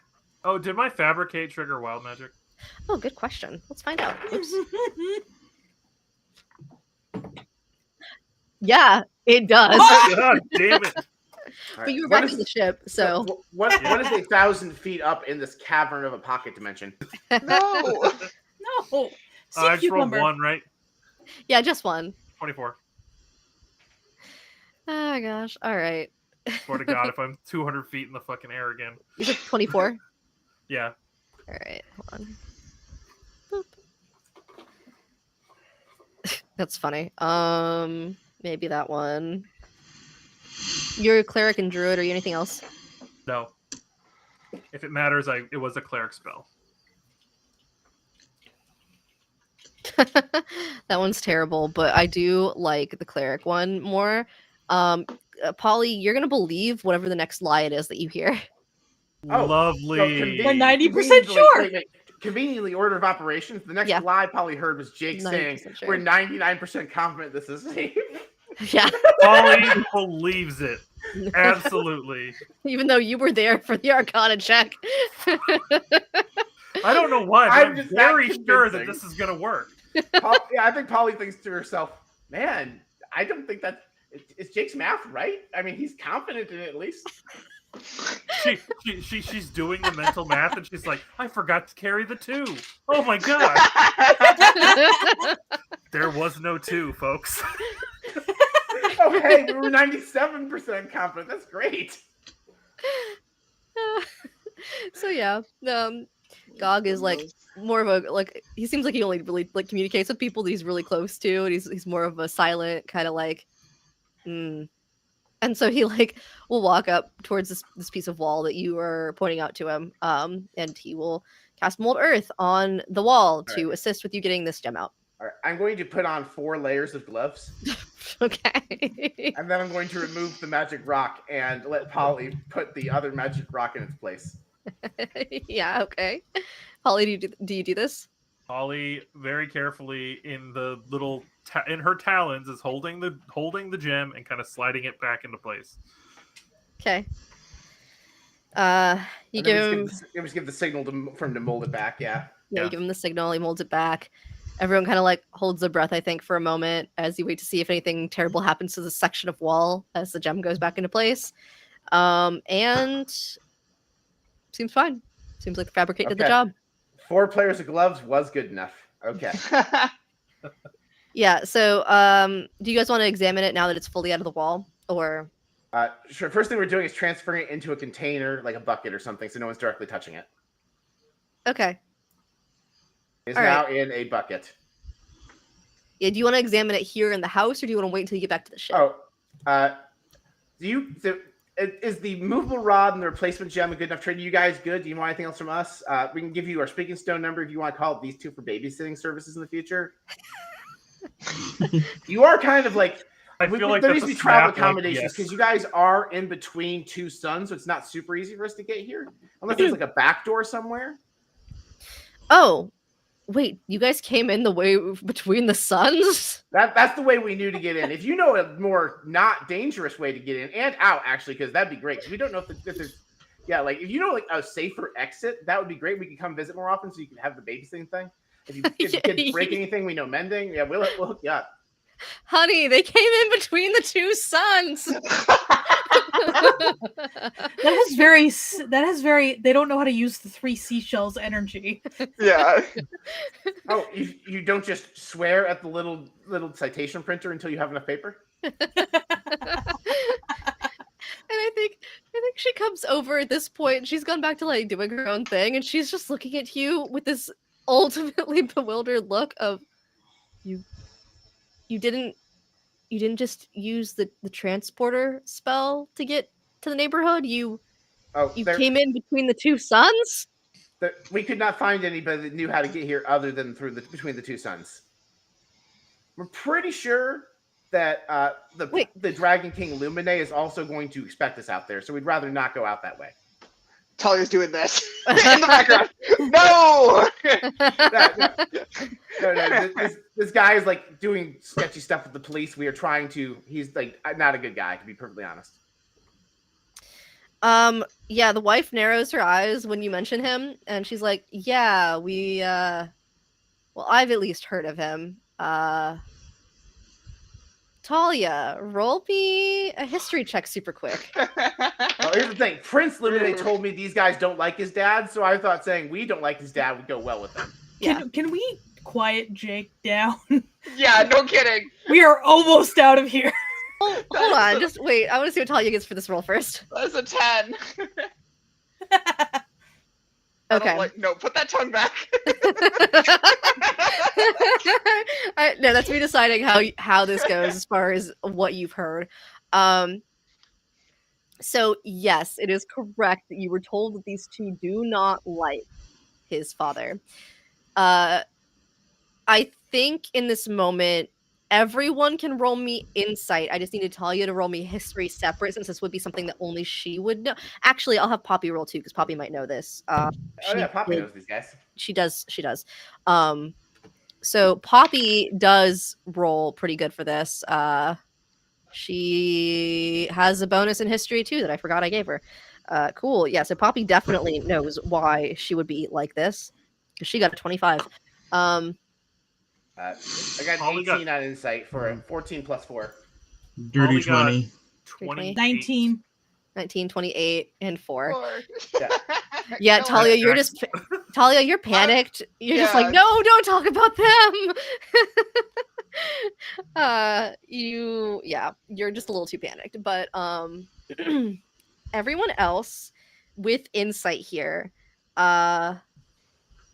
the first thing that happens for Polly is that Poppy kind of like nudges you slightly, and she's like, I think I'll tell you more later, but I think I know why they don't like him. It's pretty good gossip. That's just where she like leaves it with you. And and for the first time ever, Polly's genuinely excited to hear gossip. She's actually like, "Ooh, this sounds juicy." The rest of you with that insight, and Polly, you as well too, except for Talia. Talia's the only one that does not clock this because she's too panicked. So Too busy thinking about the prince. yeah, she's too busy thinking about the prince and how this could potentially affect her and him and all of that. But so the narrowed eyes is not because she is upset with any of you.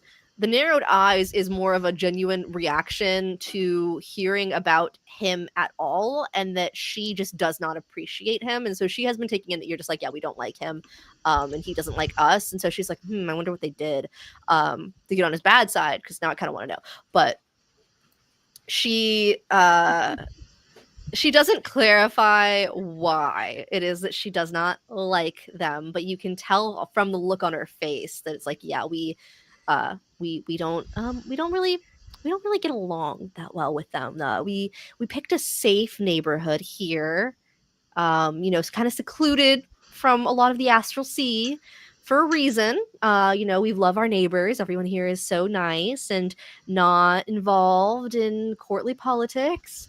And we do our best to make sure that the neighborhood standards are kept pretty well held. Above game, Paul dislikes these people way more than he did a minute ago, because this is a homeowners association. Well, would Polly pick up on the vibe that like they kind of want to know what we did to get on his bad side? Yeah, I think you would. Polly's just gonna spill it. Polly's gonna be like, yeah, I kind of burned his butt casting heat metal, trying to melt a gummy worm. It was a whole thing. For some reason, this guy's castle has an architectural quirk where every piece of metal embedded in the wall and ceiling is interconnected in one humongous circuit. How could I have known that? Like, Who we built were a castle 3 that stories way? down from this throne. We were helping. We were like helping him with a security issue. We really were, genuinely. The couple kind of like locks eyes for a second, silent communication. Then the wife looks back at you. That sounds like something that he would do. Yeah. Okay. Also, to be clear, it's not like a bad standard to uphold in the neighborhood. It's not like the nosy kind of thing. It's more like we know the astral sea can be very rough, so we like to make sure that everyone in the neighborhood has a very easy way of knowing who's in the neighborhood. So if we have to go and fuck some people up, we can. That's like the fuck some people up is like totally left field from all of the other ways this lady's been Gang? communicating. This is a neighborhood No. gang? Is that Well, what no, this no, is? no. Because there's a lot of things. So like, this could be the mentality of a hyper-conservative homeowners association. Sure. It could also be give you the mentality of a tight-knit community of anarchists who don't want the government getting involved with their lives because the government is corrupt. Sure. Go either way for me now.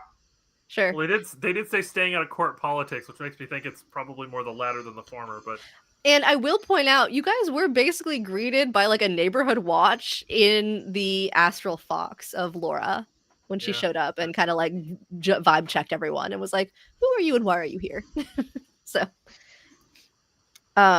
especially with like how sneaky it seemed like she was coming up on everyone. But anyway, that's hilarious. That does sound like something he would do. But yes. And so how do we leave via not between two suns? Right. yeah, this teleporter spell. Is it possible that it could drop us off like anywhere, or is there like a specific set of locations?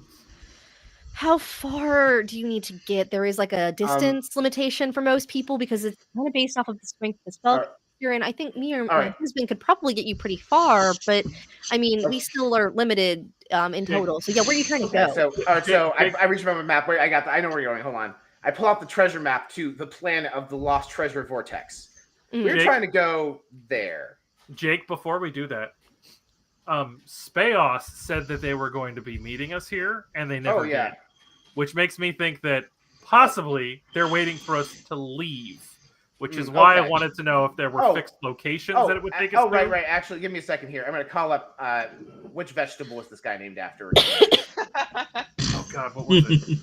It's not. So it's like sweet potatoes. Like this is like the guy who was like, what was this cop's name? Christina, do you remember? No, I don't remember the name. It was like wasn't this Bacon? It was Bacon. That's right. It was Candy Bacon. Yeah, I was gonna say you guys basically named him, so I don't remember what it was. Yeah, there was Candy Bacon, and he had a partner whose name I don't remember. Yeah. So we're gonna dial up Candy Bacon. Like, hey, we're down. Like, where's our rendezvous point? And he's just like, oh, we're just like outside like the neighborhood marker that most people use before they like come into the neighborhood. We're just waiting out here because we didn't want to like disrupt anyone's day. Out here in the pocket dimension or in Astral C? Astral C. There's like specific markers that a lot of people use out here. They're just well, to be fair, marker is a strong word. It's more just like a random rock that is magically like transfixed. Yeah, like a buoy. Yeah. For those of us who sailed in regular water. So we're good here. We're about to leave. We just like. By the way, you should have mentioned that there was we told you we were trying to get in between the two suns. You could have mentioned that there was a Safeway earlier. There's a Safeway earlier. You're at the Safeway. We went the hard way. I didn't know that you guys weren't doing that on purpose. Like, I thought you were just kind of being cool because it seemed like your vibe that you would just intentionally do that. Be sure to include in any reports about us that we did it the cool way and then we walked away from explosions and stuff. Yeah. We'll meet you. Which marker? Can you just text me the coordinates? And also, who is with you and should we be concerned? It's nobody uncools with you, right? Are you planning on attacking when you show up? That's what I'm asking you. Like, I think you're fine. I'm making sure you don't think there's like you won't be attacked when you show up as long as you don't show up guns blazing. We don't usually. Okay, we're good. We're gonna meet you. We'll meet you on like there's like a time dilation thing. So 10 minutes our time. I don't know how long that is for you.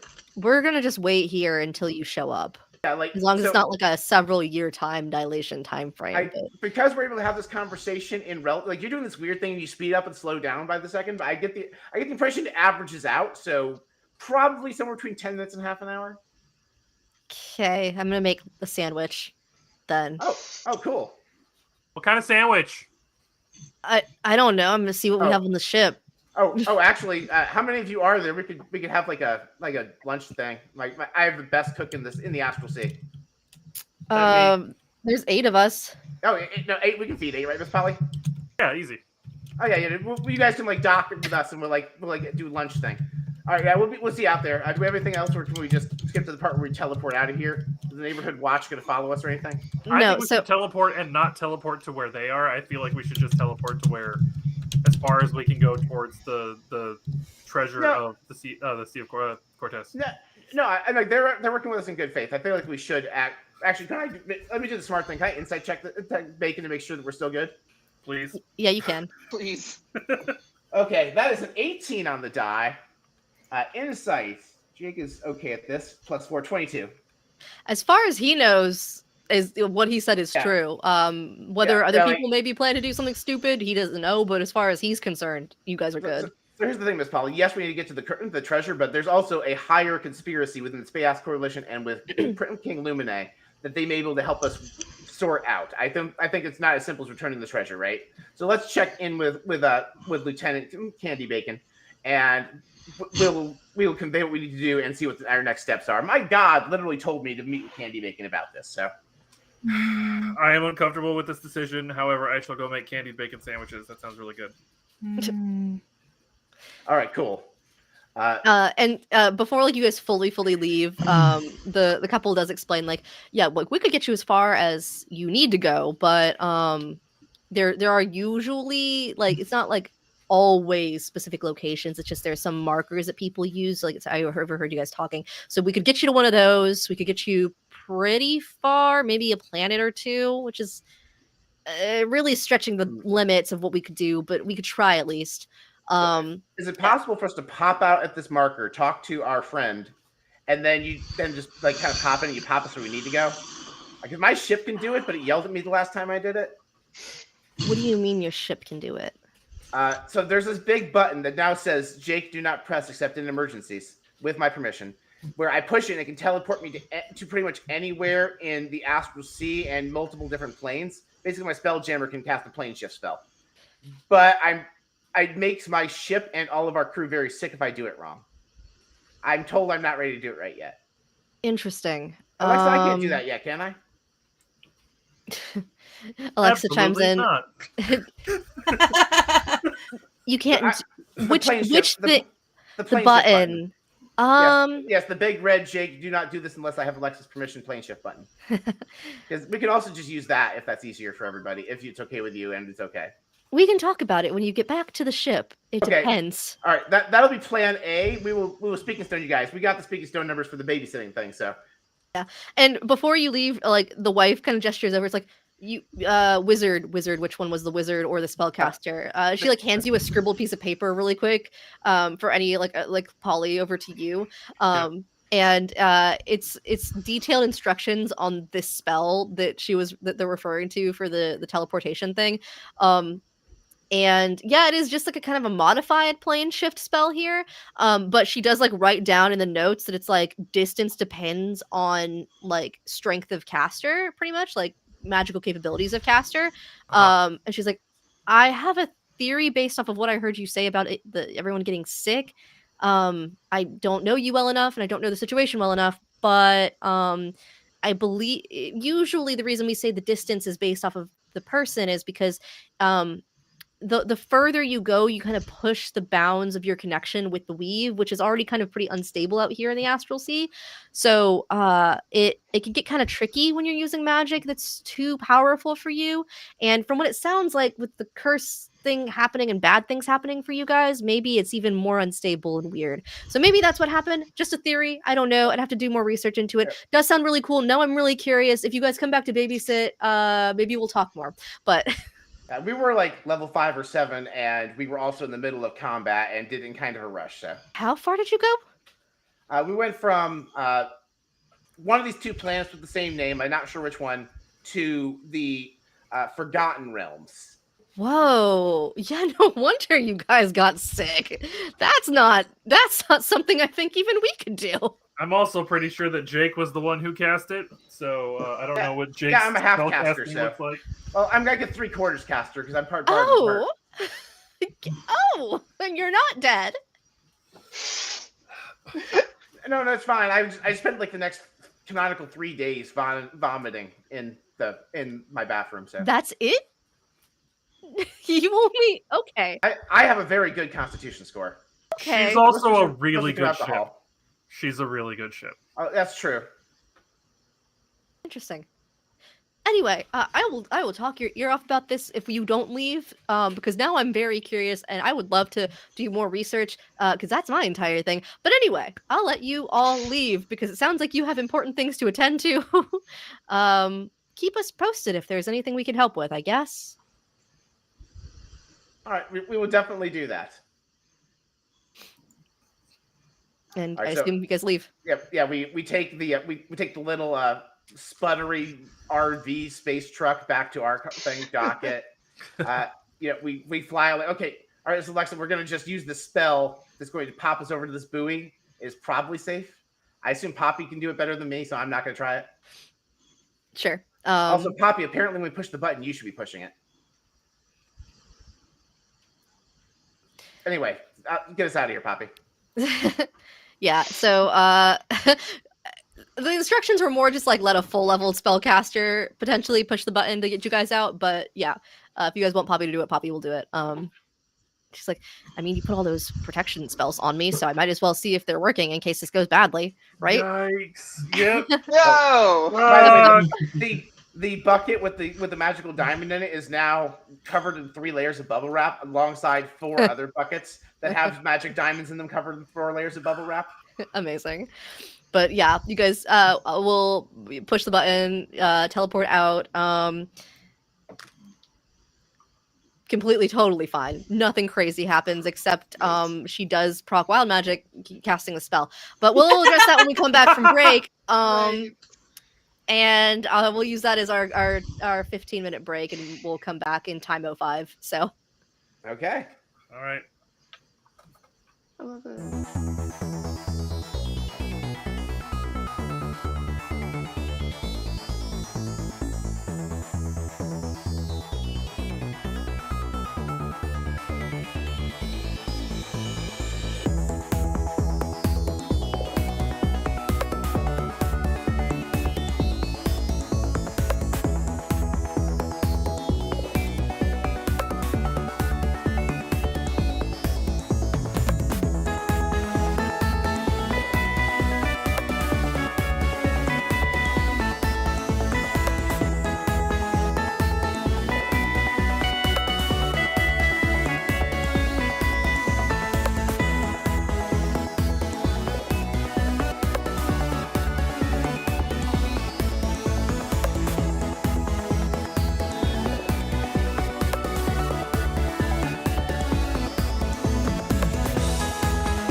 hide all the dice that are just randomly loose on the floor. Yeah, that's the parenting advice we give to the dragon Yay! parents. Yeah. We walk out of this person's house and their children have started a game of Yahtzee and not using a Yahtzee set. Oh my gosh. That sounds like something that happened in my childhood, actually. Oh my gosh, excuse me. But yes, you guys do that. You trigger, or you don't trigger, but Poppy triggers Wild Magic on a nat 20 using that spell. What happens here? Who chaotically is the loudest? And I know. Listen, I know who you guys might say, but I need to double check. Who is the loudest character on the ship? Jake. Probably Jake, yeah. Yeah, okay. That's what I thought you guys were going to say, but I wanted to make sure, just in case someone else was like, no, I'm shouting right now. No, it's Arnil. Just full screaming. Yeah. On the average, Jake, in a specific moment, if we're specifically competing for loudness, Arnil. It just says on the loudest creature in range, and Arnil is not currently in range. Arnil is not currently being loud. I'd say I'm the loudest on the average. I think Jake's the only one who's nearby Poppy right now anyway. So yeah, fair. I'm around the ship. Nearby is kind of I'm standing next because Poppy's pushing the button at the helm, which I'm standing right at, and I'm the loudest creature near Poppy. So and range right now is 60 feet. So I need you to make a wisdom saving throw, please. Oh no! I'm probably making a saving throw. Whatever will I do? That is only a 2. Let me see how that works out for me. Ooh. It's only a 9. Only a 9. Okay. Yeah, that does not pass Poppy's spell save DC, which means I need you to flip a coin and tell me if you get heads or tails. So a fun one. So some of the shows on the network are sponsored by Evil Hat Games. Stream fans, I have a good hat and an evil hat coin. I'm gonna flip it. So I'm looking. I win on the evil hat. On the good hat. I like good hat. So that's a heads. If that matters. You are polymorphed into a parrot. cool. At least I can still talk. I am perched on Poppy's shoulder. God, it would have been so funny if I had been polymorphed into a parrot. Listen, so I wanted to double check because there are two options here: were parrot or elephant. So I had you flip a coin. Oh. Because it does polymorphed into a parrot because that sounds redundant. Yeah, polymorphed. Yeah, polymorphed. Polymorphed while playing with Polly Pocket. Yep. The duration is up to 1 hour here. Or until the target drops to 0 hit point or dies. Oh my god. I mean, if I drop to 0 hit points, I just change back. Yeah, exactly. Somebody punch me. I think Poppy just slowly looks over her shoulder. She's like, hello. Hello. And she's like looking Jake, around. would you She's like, describe what you look like as a parrot? Yeah, what does parrot Jake look like? So like imagine Iago from Aladdin, but the feathers are green, and I think Iago has yellow and like really just green. Cause like I'm green, so I feel like I'm a green parrot basically. Okay. Probably if we were just gonna keep my color scheme, I am wearing red and yellow, so that's kind of like the guiding color scheme. Yeah, but I'm mostly green, which is more uncommon. Like I think people think of red and blue parrots more. Mm. Yeah, fair. Yeah, I think she just kind of looks over and I have the strangest craving for cereal. It takes her a second to like put the pieces together because she's focused on the spell. It's toucan. And then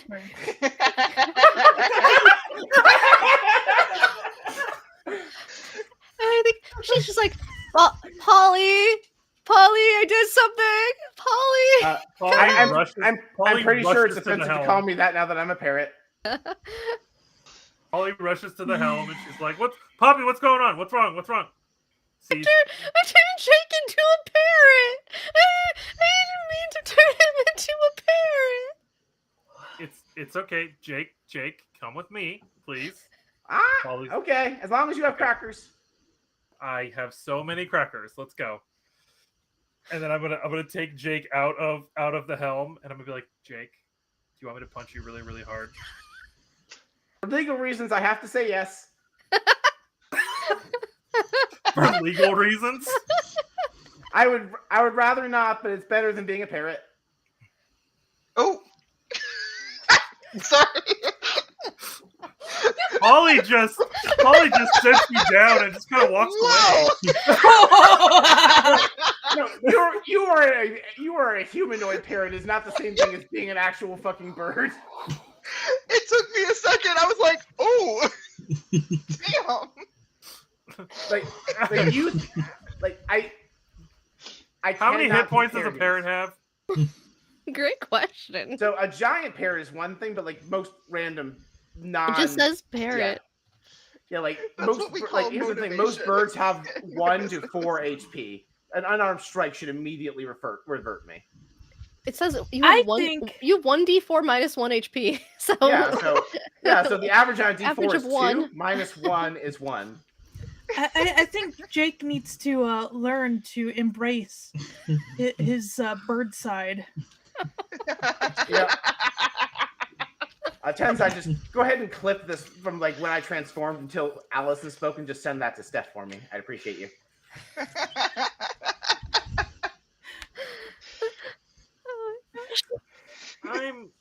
I'm just gonna, as I'm walking away, pull out one of my old kitchen knives and just throw it at Jake. Make a ranged attack throw.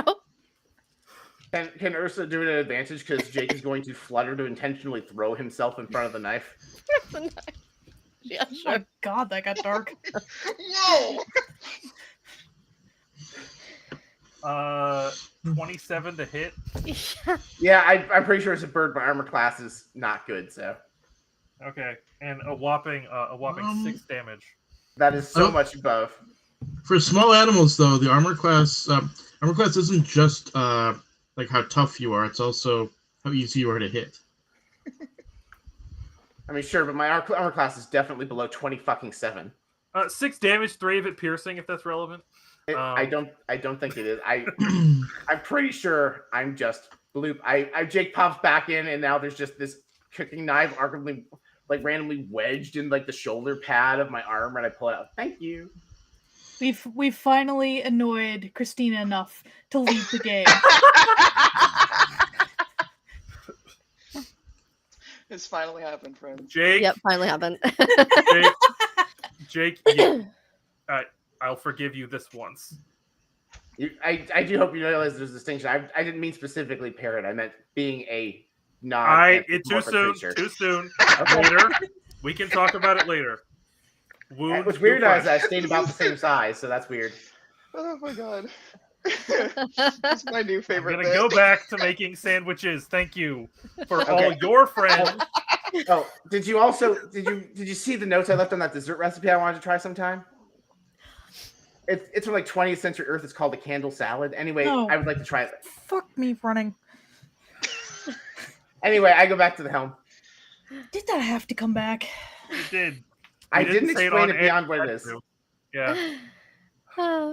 Eagle-eared listeners, you're welcome to Google that and make your own determinations. Or don't No, if you just don't want to don't. know what it is, because you don't. It's fine. It is a don't. food option, but don't. You really don't. Anyway, yeah, you guys notice that Alexa has come down as well and is in the area.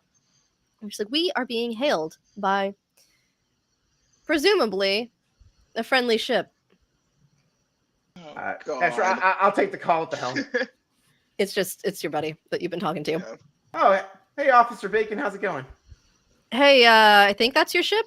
Yeah, we just landed. Hold on a second.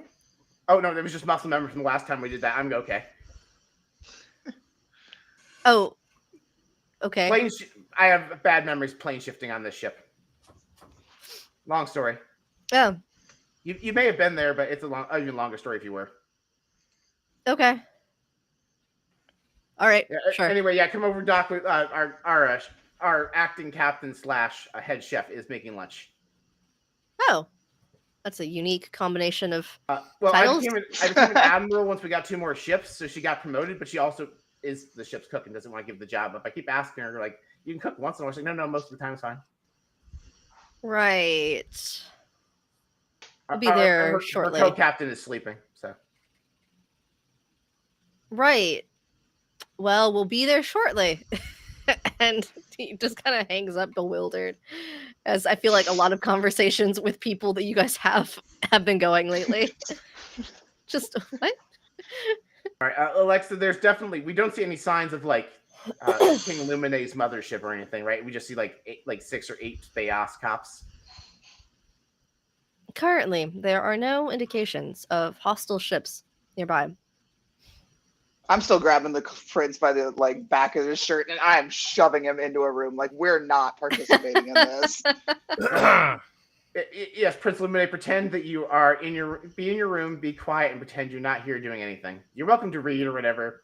I don't know what entertainment activities we have, but we don't want your people who work for your dad to know you're on the ship. So. Yeah, we won't do anything at all. Sure. Goes in the room. I said pretend you're doing nothing. You can do stuff. He goes in the room. He doesn't really put up much of a fight. He's just he rolls his eyes and just Talia, do you stay in there with him or? Absolutely. Okay. I'm not participating in this either. All right. Did we have a field of silence enchantment installed for people's personal quarters like we talked about after that time I threw an orgy? Yeah, sure. Okay, cool. There's a silence bubble around the room. They can hear what's going on in the room, but we can't hear anything outside of the room. Can we please move on with the scene? I'm just establishing privacy. We don't want Lumina to be heard. They can be important things that aren't those that Exactly. related. Yeah. But yes, we can. So those of you, everyone else, I assume, is participating in this conversation with Captain Bacon. I'm bringing out the sandwiches. So Sarros is munching on a sandwich. Oh, veggie, my favorite. yes, yours is not candied bacon. It's candied carrots. Ooh. Yeah. You can make bacon out of carrots and sweet potatoes. You have candied sweet potato bacon. You know, it feels weird the more we meet people named after food to eat the food they're named after. I just get inspiration from their names, so that's what I go with. Like I feel weird, like if Sweet Potato is one of the people we're sitting with, and you're like, "Here, Jake, have Sweet Potato," and I'm referring to my dish and not the police officer, they might be confused about the fact that I'm eating a sweet potato. But they probably also get it all the time. I don't know. Maybe it's Sarros shoves another sandwich in his mouth and says, "Speak for yourself." Maybe it's a power. Maybe it's a power move on my part. I'm flexing on them to let them know, right? We're eating a dish named after you. Just remember that. I think at that moment is when they officially start boarding onto your ship. What an interesting welcome to another ship. Oh, sorry. Was I supposed to like have the I wasn't sure how formal to treat it. Like I have like a trumpet guy. No, that's not necessary. I just meant the conversation was unique as the crew, this group of crew was entering into the general vicinity that everyone else is, and so they caught the tail end of that. Of it's a power move. I mean, that checks. What else would you call if you ate something named after somebody else? They're probably named after the thing and not the other way around. I didn't say there was anything wrong with the conversation. Okay. I just said it was interesting. I thought it was interesting too. That's why we were having the conversation. I don't know. I was just making food. I don't know. Right. Anyway, I give them the grand tour. Oh, so it just like changes for whatever you need it to be? Oh yeah, that's the benefit of a living ship that has like magical druid dryad powers. Just she wills it and the ship reshapes itself. Oh. Generally try not to do it to rooms that are occupied because that'd be weird. Like if your furniture started moving while you were like in the room. Sure. Yeah, so like she generally doesn't do it in like areas where there's currently a person. So like it tends to happen when we're like not looking. It's kind of like a game of peekaboo with your ship. Right. Okay. So you need more information, and we have information, right? That's the situation. Yes. About the weird zombie army undead things. Those guys. Yeah. Real quick, they definitely aren't just alternate versions of me and my friends from multiple aborted timelines, are they? Do we have any way of knowing that? He like kind of looks over at your entire crew, and there's not like a very large number of zombified green herring gone, for example. Large number of zombified green herring gone. He just looks kind of confused at the question, and he's like thinking really, really hard about it. He's like, I mean, I've got to be honest, I've never directly interacted with that particular crew, so I don't know whether I can say yes or no to that. That's fine. Maybe or I don't know are perfectly valid answers. Maybe. But I don't know. What I do know is that they right, so let's start let's kind of start from the beginning here. So yes, the ship you were referring to was originally hired on as a part of extra defense crew. It's kind of tricky to explain, but that's probably the most concise way to explain it. They seemed powerful and they were willing to take the job for the pay, and they seemed in line with what the king was wanting to accomplish. But I will say the whole corrupted plant thing that you've been kind of mentioning didn't really come up in conversation at the beginning of them being hired. I feel like it maybe would have raised some warning with the rest of the organization if it had. So we have reason to believe perhaps that's more of a recent development, or if it was already started, that it is a progressed development. There's not very much we personally know, since no one's been able to get near that ship. They sort of operate within the group, and at the time we're still taking orders. However, they have mildly gone off record, and no one has necessarily been able to get in touch with them since.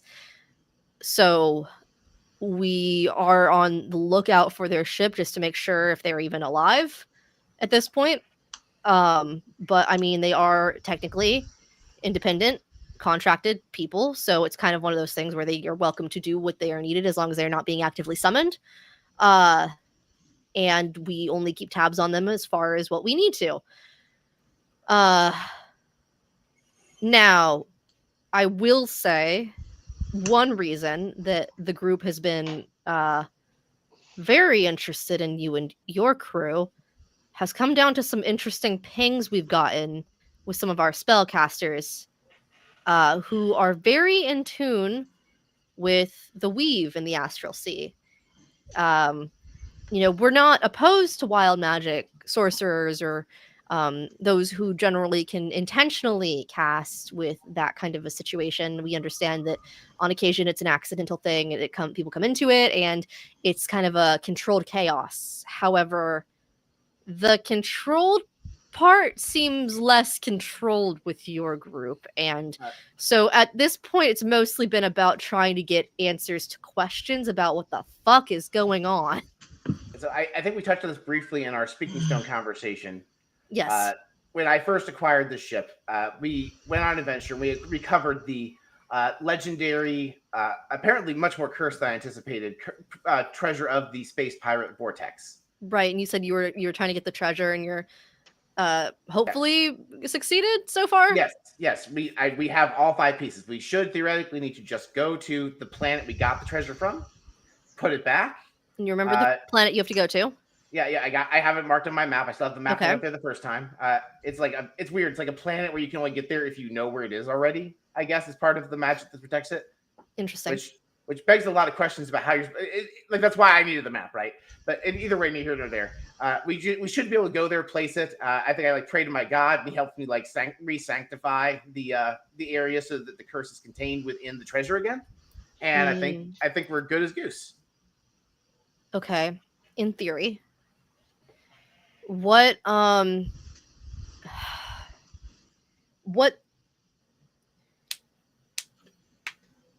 exactly is your plan if returning this treasure doesn't fix you? So fix us is one thing. I actually remember in my hometown not long before I left, there's legends of wild magic started I'm originally from the Forgotten Realms, and wild magic started sprouting there after a celestial event. An object from the astral sea actually clashed into a big fucking tavern.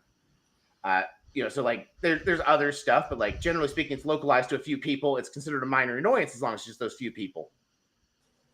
It sounded like there was a larger scale thing going on outside of just my crew that you guys were looking into. Yeah, there have been your crew is kind of part of it. There have been major disruptions sort of all across the astral sea, but we were originally tipped off about some of the magic we detected in your general vicinity, which is one of the reasons that I think the organization was concerned perhaps you were intentionally doing it.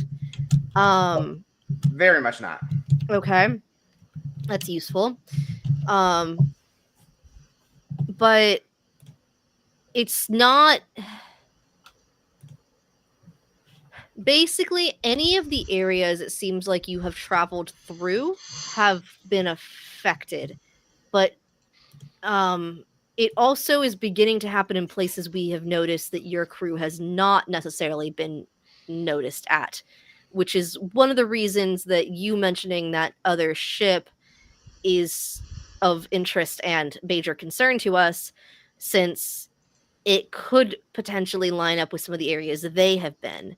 Although we're still trying to figure that out, since, as I said, no one has been able to get in touch with them, and we don't know even where they are right now. They've, for all intents and purposes, gone off the record at this point. So it's very interesting that we can't seem to locate them, which is interesting. You mentioned that this planet that you're supposed to go to is only available to those who've been there before. I wonder if something is similar going on there, and that's why we can't find them. Or just some kind of scrying type spell thing they've put up. But anyway, that's general hearsay. Is the rest of your crew on board with getting rid of this wild magic? I assume some of it's pretty powerful and useful, as much as it is not useful. So it's my understanding that part of the curse of the Treasure Vortex is a lot of the times powerful cosmic beings, your gods, your demons, devils, your various patron level beings, basically they send the people to find the treasure as a sort of test of their resolve, their loyalty, etc. And that returning the treasure is part of this greater pilgrimage. I can only assume that when we return the treasure as part of that completion, we choose whether or not we keep the curse, so to speak. But I think that the larger macro astrological level stuff will be diminished by the curse being sealed away again. So I think on a personal level, I think we may kind of get the personal thing. I don't know. I'm kind of like shooting the dark here. I'm going with the lore I've read in like this 2,000-year-old book about the treasure. So I've been jettisoned into space twice and turned into a sea cucumber twice. I was a common bird like 20 minutes ago. Okay. I got wacky fingers. Oh yeah, the wacky fingers are pretty cool. Yeah, that was pretty cool.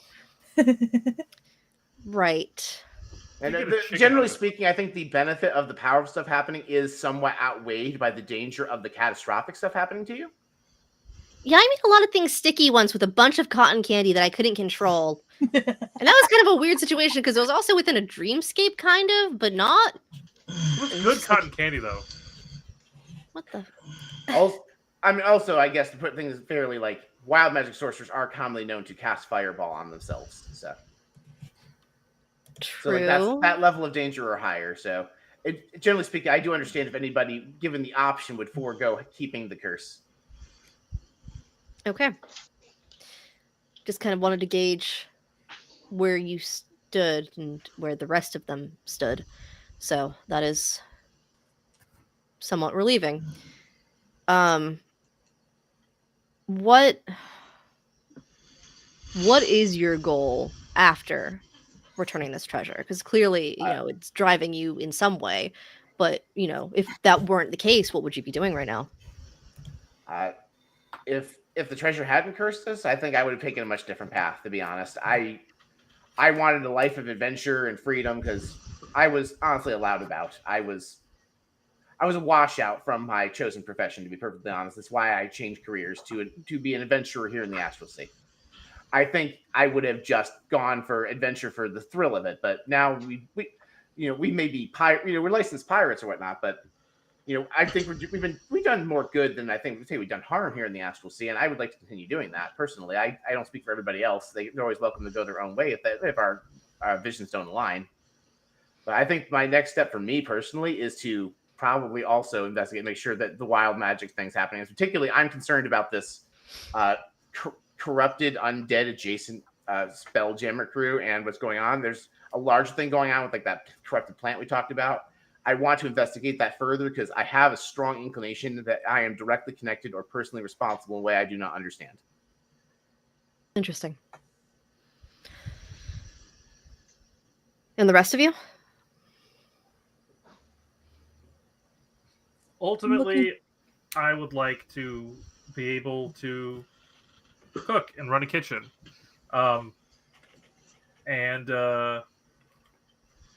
I found an avenue to do that here on Jake's ship, and it's been a lot of fun. And I'm not saying that I would stop. I'm also very perturbed by this other ship. It gives some seriously creepy vibes, and I would really like to. I think Jake's right. I think there's some kind of weird connection with us and this ship, and I think we need to take care of it. Because if we don't, who knows what's going to happen? We might end up with a repeat of what happened during the last fight, where a bunch of people just kind of ended up getting abducted, blasted. I don't even know what the hell happened with that other crew. I feel like we kind of have to take care of that, But right. He looks at you, Sarros, since you had also started saying something. Looking for a star. A specific I know I'm star. not here right now, but A specific star, or just like any star? Sarros looks down at all of the various tattoos that he's had this whole time and just nothing never came up again. And just goes, I think a specific one. I haven't found it yet. I'm not sure. Oh, for Sarros. Oh, that's kind of sad, honestly. Just kind of goes over, so he just turns back and grabs another sandwich. Is he always as depressing about the stars? Anyone? Not always I mean, depressing. If you're looking for depressing, Generally optimistic. you're looking for depressing.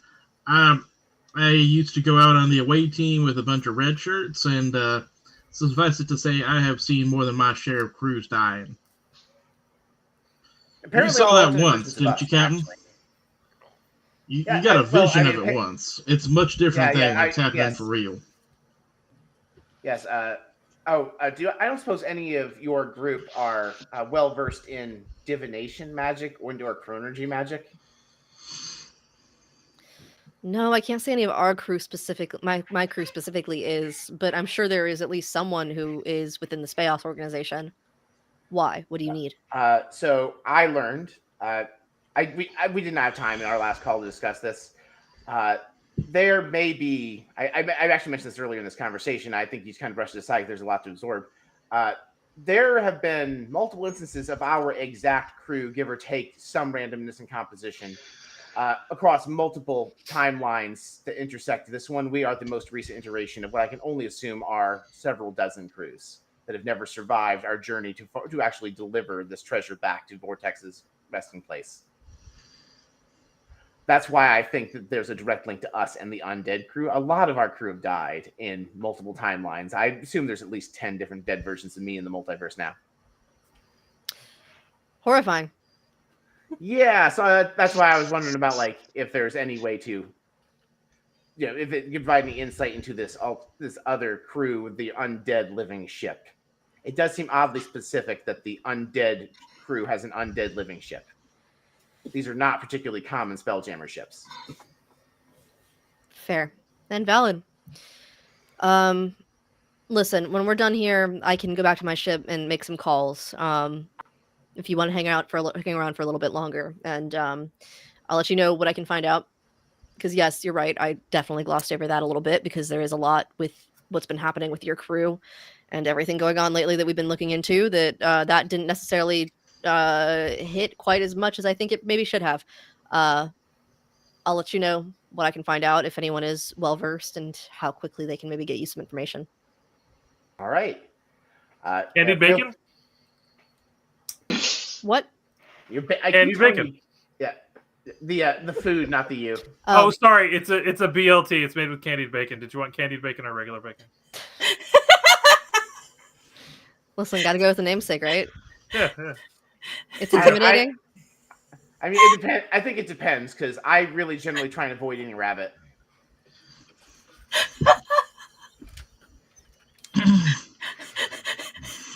What kind of a guest would I be if I didn't take the power move, right? Yeah. Exactly. Appreciate it. I think we as you guys are handing off the food, we cut super quick into the room that Talia and Lumen have been in the entire time, where you both have basically been like, I don't know, Talia, how has it been? Have you guys been sitting in silence? Have you been like actively conversating about whatever it is that's happening outside? Since you can hear the conversation happening on the outside, although no one can hear you, as you're aware. Yeah, I think I'm just standing in front of the door, like full guard mode again, because I know if anyone's coming in here, like the whole thing's over. But I think I'm not like super talkative about what happened on this other planet. Okay. He's observing you for a moment, and I much prefer when you're not like that. Like what? This guard thing that you keep doing. My jaw? You know that's how we met, right? I'm aware. But it's not your job anymore. You left because, I mean, you had to, but...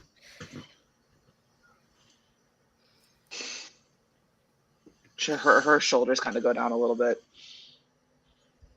Is that better? It's a start.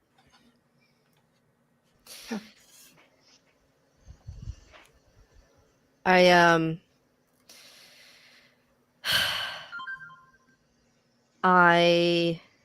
Just got You're text right. on your speakies now. Yeah, you're right. I don't want to go back. I never have wanted to be there to begin with, but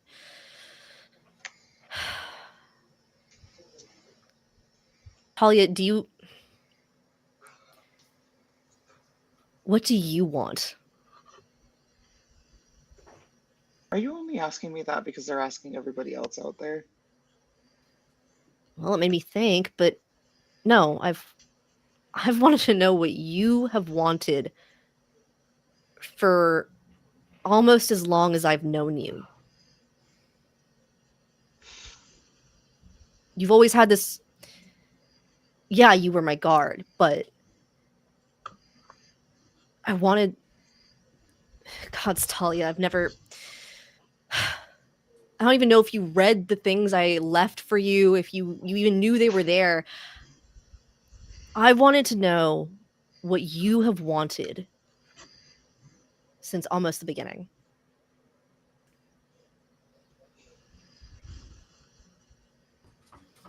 I read it. I read all of it. A lot.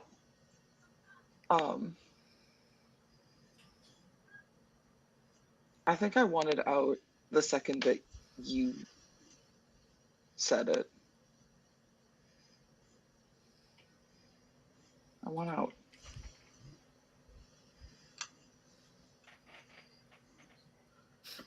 Out from the palace and everything and us, or just what do you want out of specifically?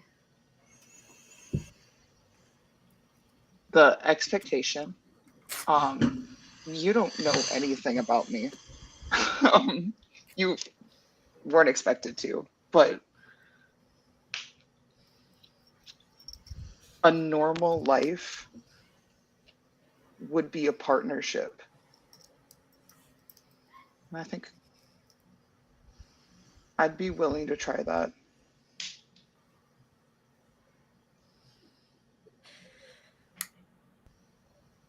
Okay. Yeah.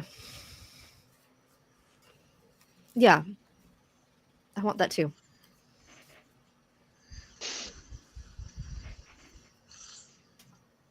She's like a little bit of a smile, but then she's like, back door. Immediate back to guard.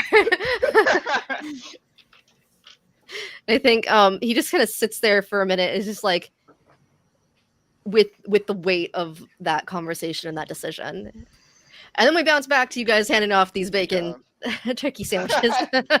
Truly insane.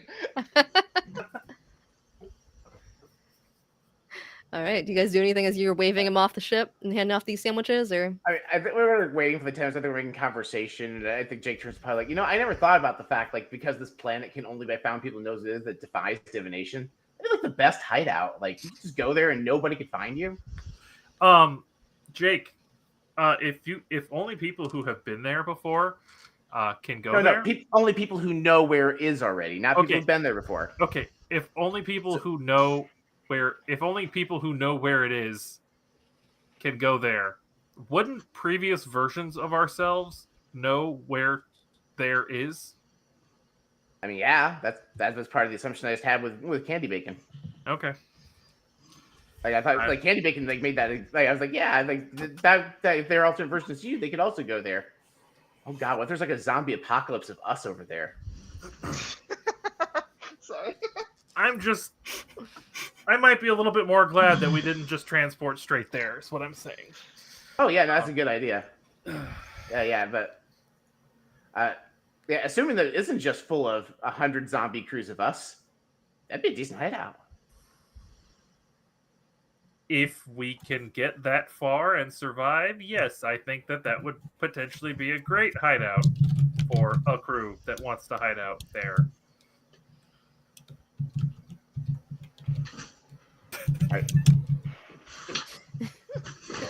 Do we have anything else we need once we get confirmation from Candy Bacon about like whether or not we can investigate that further? Do we have anything we need to do before we journey over there? And Poppy, do you think you could pushing the button would take us that far, or is that like like you have a better understanding? I can do magic. I'm not good at reading magic, so I'm like looking at that like whole diagram that she drew you, and I'm like, huh? like would the button get us that far, or would like that be like we might be obliterated into atoms kind of thing? I can also help because I am also a full spellcaster on par with Poppy. So I think we can get most of the way there. And she's like looking at Polly. It's like, I'm not saying that it won't have any issues. They won't necessarily be as extreme as what you described back there. But how far could we get with a safe jumping distance that's relatively unlikely to have issues? Sorry, what I meant was we could get us there all the way with some small issues, but we could get most of the way there with no issues. Oh, okay. All right, I misunderstood. Sorry, no, I'm processing a lot too. do you need a minute, Poppy? No, I'm good. Okay. You can roll insight if you'd like. I'm gonna roll opposed here. 22. Ooh. Let's see if that beats. I don't think Poppy has that good of a bonus to that.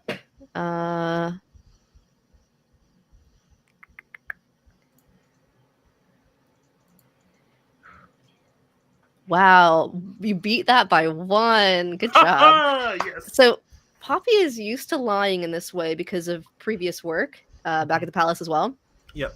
This is full on lie. Poppy is not necessarily 100% okay here.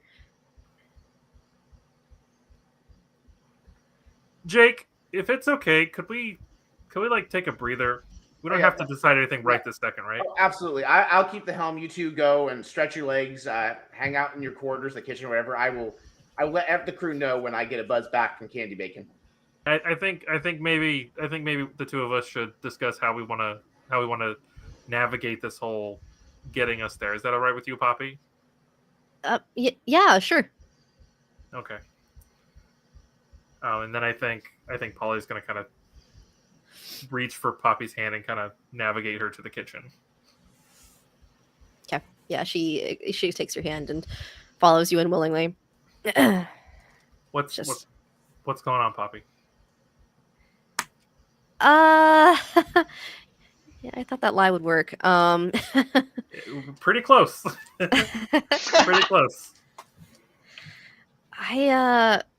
Gosh, I don't know how necessarily to put this into words, but I'll try.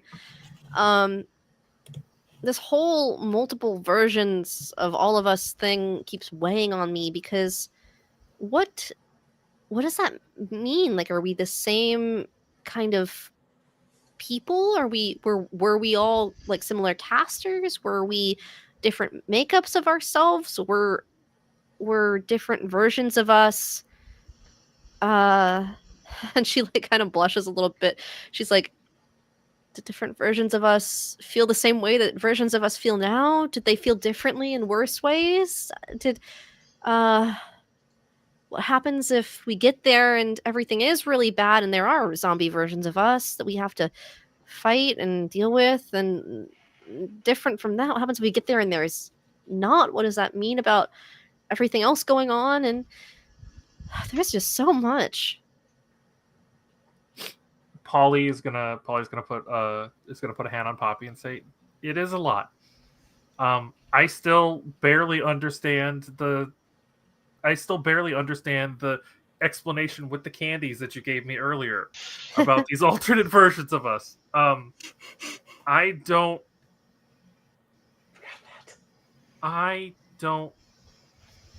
think it matters. I think that those are some really big questions that ultimately don't have an effect on us unless we want them to.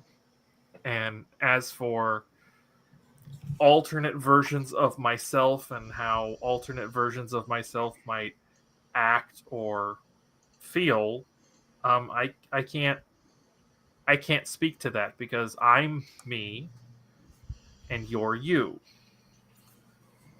I'm not alternate versions of myself. I'm this version of myself and this version. Sorry.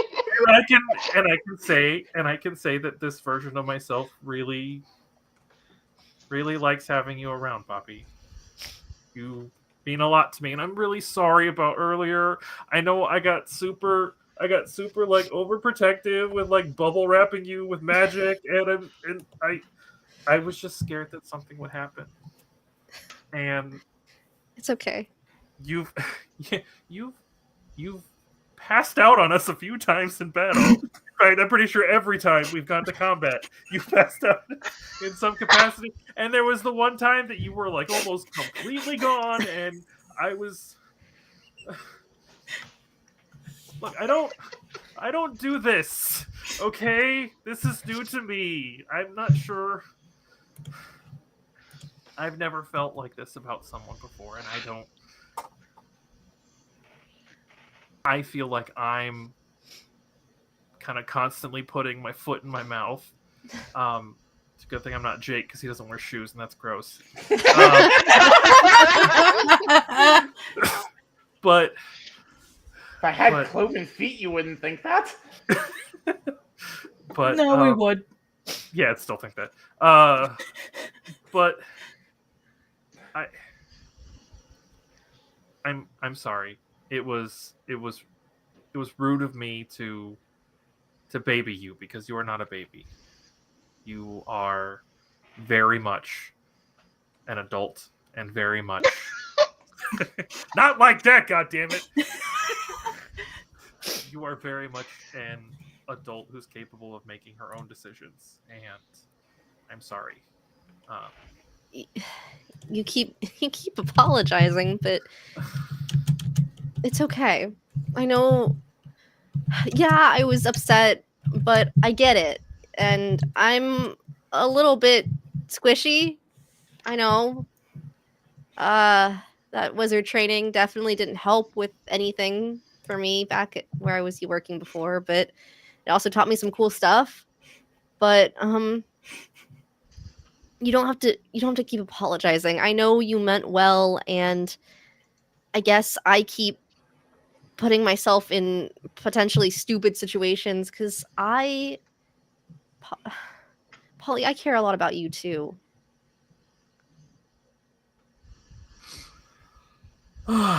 Okay. Oh boy. She's like fanning herself off with like her with her claws. She's like, okay. Whew. Like feathers are coming out of her arms. She doesn't usually do this, but like she like produces a little bit of feathers to like help cool off her face a little bit. Almost see her turning red, which is weird because she's a really dark blue. But it's like, okay. I don't know what. Like I said, I'm really new to all this stuff. I've never felt like this about someone. Like I said, I don't know what this means for us. I don't know. God, I don't know anything. But I do know that I really love having you here next to me in the kitchen and when we're out walking, and I love being around you, and I hope that we can continue to do this. And I hope that maybe after all this is all said and done, we can, I don't know, figure out a way to continue. I'd love that too. Okay. I have dishes to clean. Please tell me this conversation happened in the kitchen in front of the chicken. 100%. Yeah. 100%. The chicken like drops his fishing pole at mid conversation, just like. I think it runs out of the kitchen and like is balking excitedly. Honestly, if this was in the kitchen when Polly's feathers are coming out, Sarros is just like walking behind, just like picking them up and just completely ignoring the conversation. I like the idea That that is Lieutenant totally a Colonel Sanders is conversation. running around trying to tell everybody what's going on, but only one of us can speak with animals naturally besides Polly, and it's Alexa, so everyone just hears bop, bop, bop, bop, bop, bop. Okay. Alexa's not sharing anything yet. She's just Yeah. nodding along, like, oh, okay. I gotta take care of these dishes. Oh, speaking of dishes, you had gossip to dish. Yes. You should totally do that. You can do that now, or you can do that later. No, I'm going to tell you right now. Oh, please. But we'll get back to that next time we are meeting up because it's basically time. So we'll go back on the gossip that Poppy has. We'll go ahead. We can do our little outros. Thank everyone so much for tuning in. That was a very fun session. Everyone, please share who you were playing, where we can find you, who you are, what else you've got going on. We'll go, I think, reverse order based off of what I've got on my screen. Let's start with Ursa. Hi, I am Ursa. I played Polly, the very clearly lovesick chef of this ship. And you can find me. I edit for the Bard Rock main cast. I'll be participating in campaign 2 soon. Hey, stay tuned for that. And that's all I got. So next person, I guess. Gabi. Cuties. Hi, my name's Gabi. I play Talia, who is apparently starting over now as like a regular person. Also a little bit lovesick, but that's okay. It's a little toxic, but it's fine. We'll figure it out. We are currently wrapping on the season 4 of our show, which is super exciting. So now we're in the editing stage, which is hell. But it's fine. But yeah, you can check us out for that later. Paul? Hi, I've been Paul playing Admiral Jake Swallow. You can find me on Bard Rock Cafe, where in campaign 1 I play Brock Song. Campaign 1 is mostly done recording, except for a few tie-in things, including a epilogue planned for this series. Prologue? I always get this too confused. Anyway, I'm going to be the GM for our second campaign. I'm also the Blades Daddy, i.e. the GM. I did not pick that name for myself, for Blades in Paradise. And occasionally I play Dante on Monster Cafe. I'm also the backup keeper for Monster Cafe when their current keeper is busy. So I'm everywhere. Fucking everywhere. Almost as much as Marty, who's not here. Allison. Hi, I'm Allison. I've been Sarros, the world's best dragon babysitter, apparently. Sure. We'll babysit for food. I'm in a movie. Hey. Woo! Hey. So we will have our premiere for that very soon in local things, and then as soon as it's released wider to the world, I will let everyone know. But yeah. Nice. Coach? Hi there, I'm Coach Hero, the Unsummoned Skull. Most of what I do is magic related, but I do every once in a while participate in some things for Bard Rock, which is nice because I very much like voice acting and I'd be able to tell with the weird voices that I do. Hopefully they're fun at times. But I've been playing Rhett Sheraton. He is the janitor, and he cleans up a lot of messes. I've also in the past played Amaldi Swap, and occasionally he does come back, but we'll see. Although it's not going to be streamed or recorded or anything like that, I am going to be starting a Zoids TTRPG on Sundays, so it should be interesting. Nice. And Hi everyone, I'm Xtina or Xtina, depending on where you know me from across the internet. You can find me everywhere at Greekachu. When I'm not here, being the GM for Spelljammer, you can find me playing every Thursday on the Tyranny of Dragons campaign on the Random Rhapsody channel. I'm a druid over there and causing lots of chaos for my GM. Or you can find me playing as Leah, who is the definitely not an assassin, only a gardener, Harangon, over on the Ages of Damn podcast. We release episodes every other Friday. And you can find us pretty much everywhere that you find podcasts at. Just as a quick reminder before we fully close things out, if you enjoyed listening to the Wild Magic, you can find that on the DM's Guild. It was made by Dave Panfio. It's Wild Magic for every class. Very fun, very cool. And you can use the code Bardrock Cafe for 10% off at checkout at places like Many Worlds Tavern, Minva RPG, Dragon Master Games, and Fanroll Dice, since they are sponsors of the network. Thank you so much for tuning in, and we will catch you next time. Bye. Bye. Bye.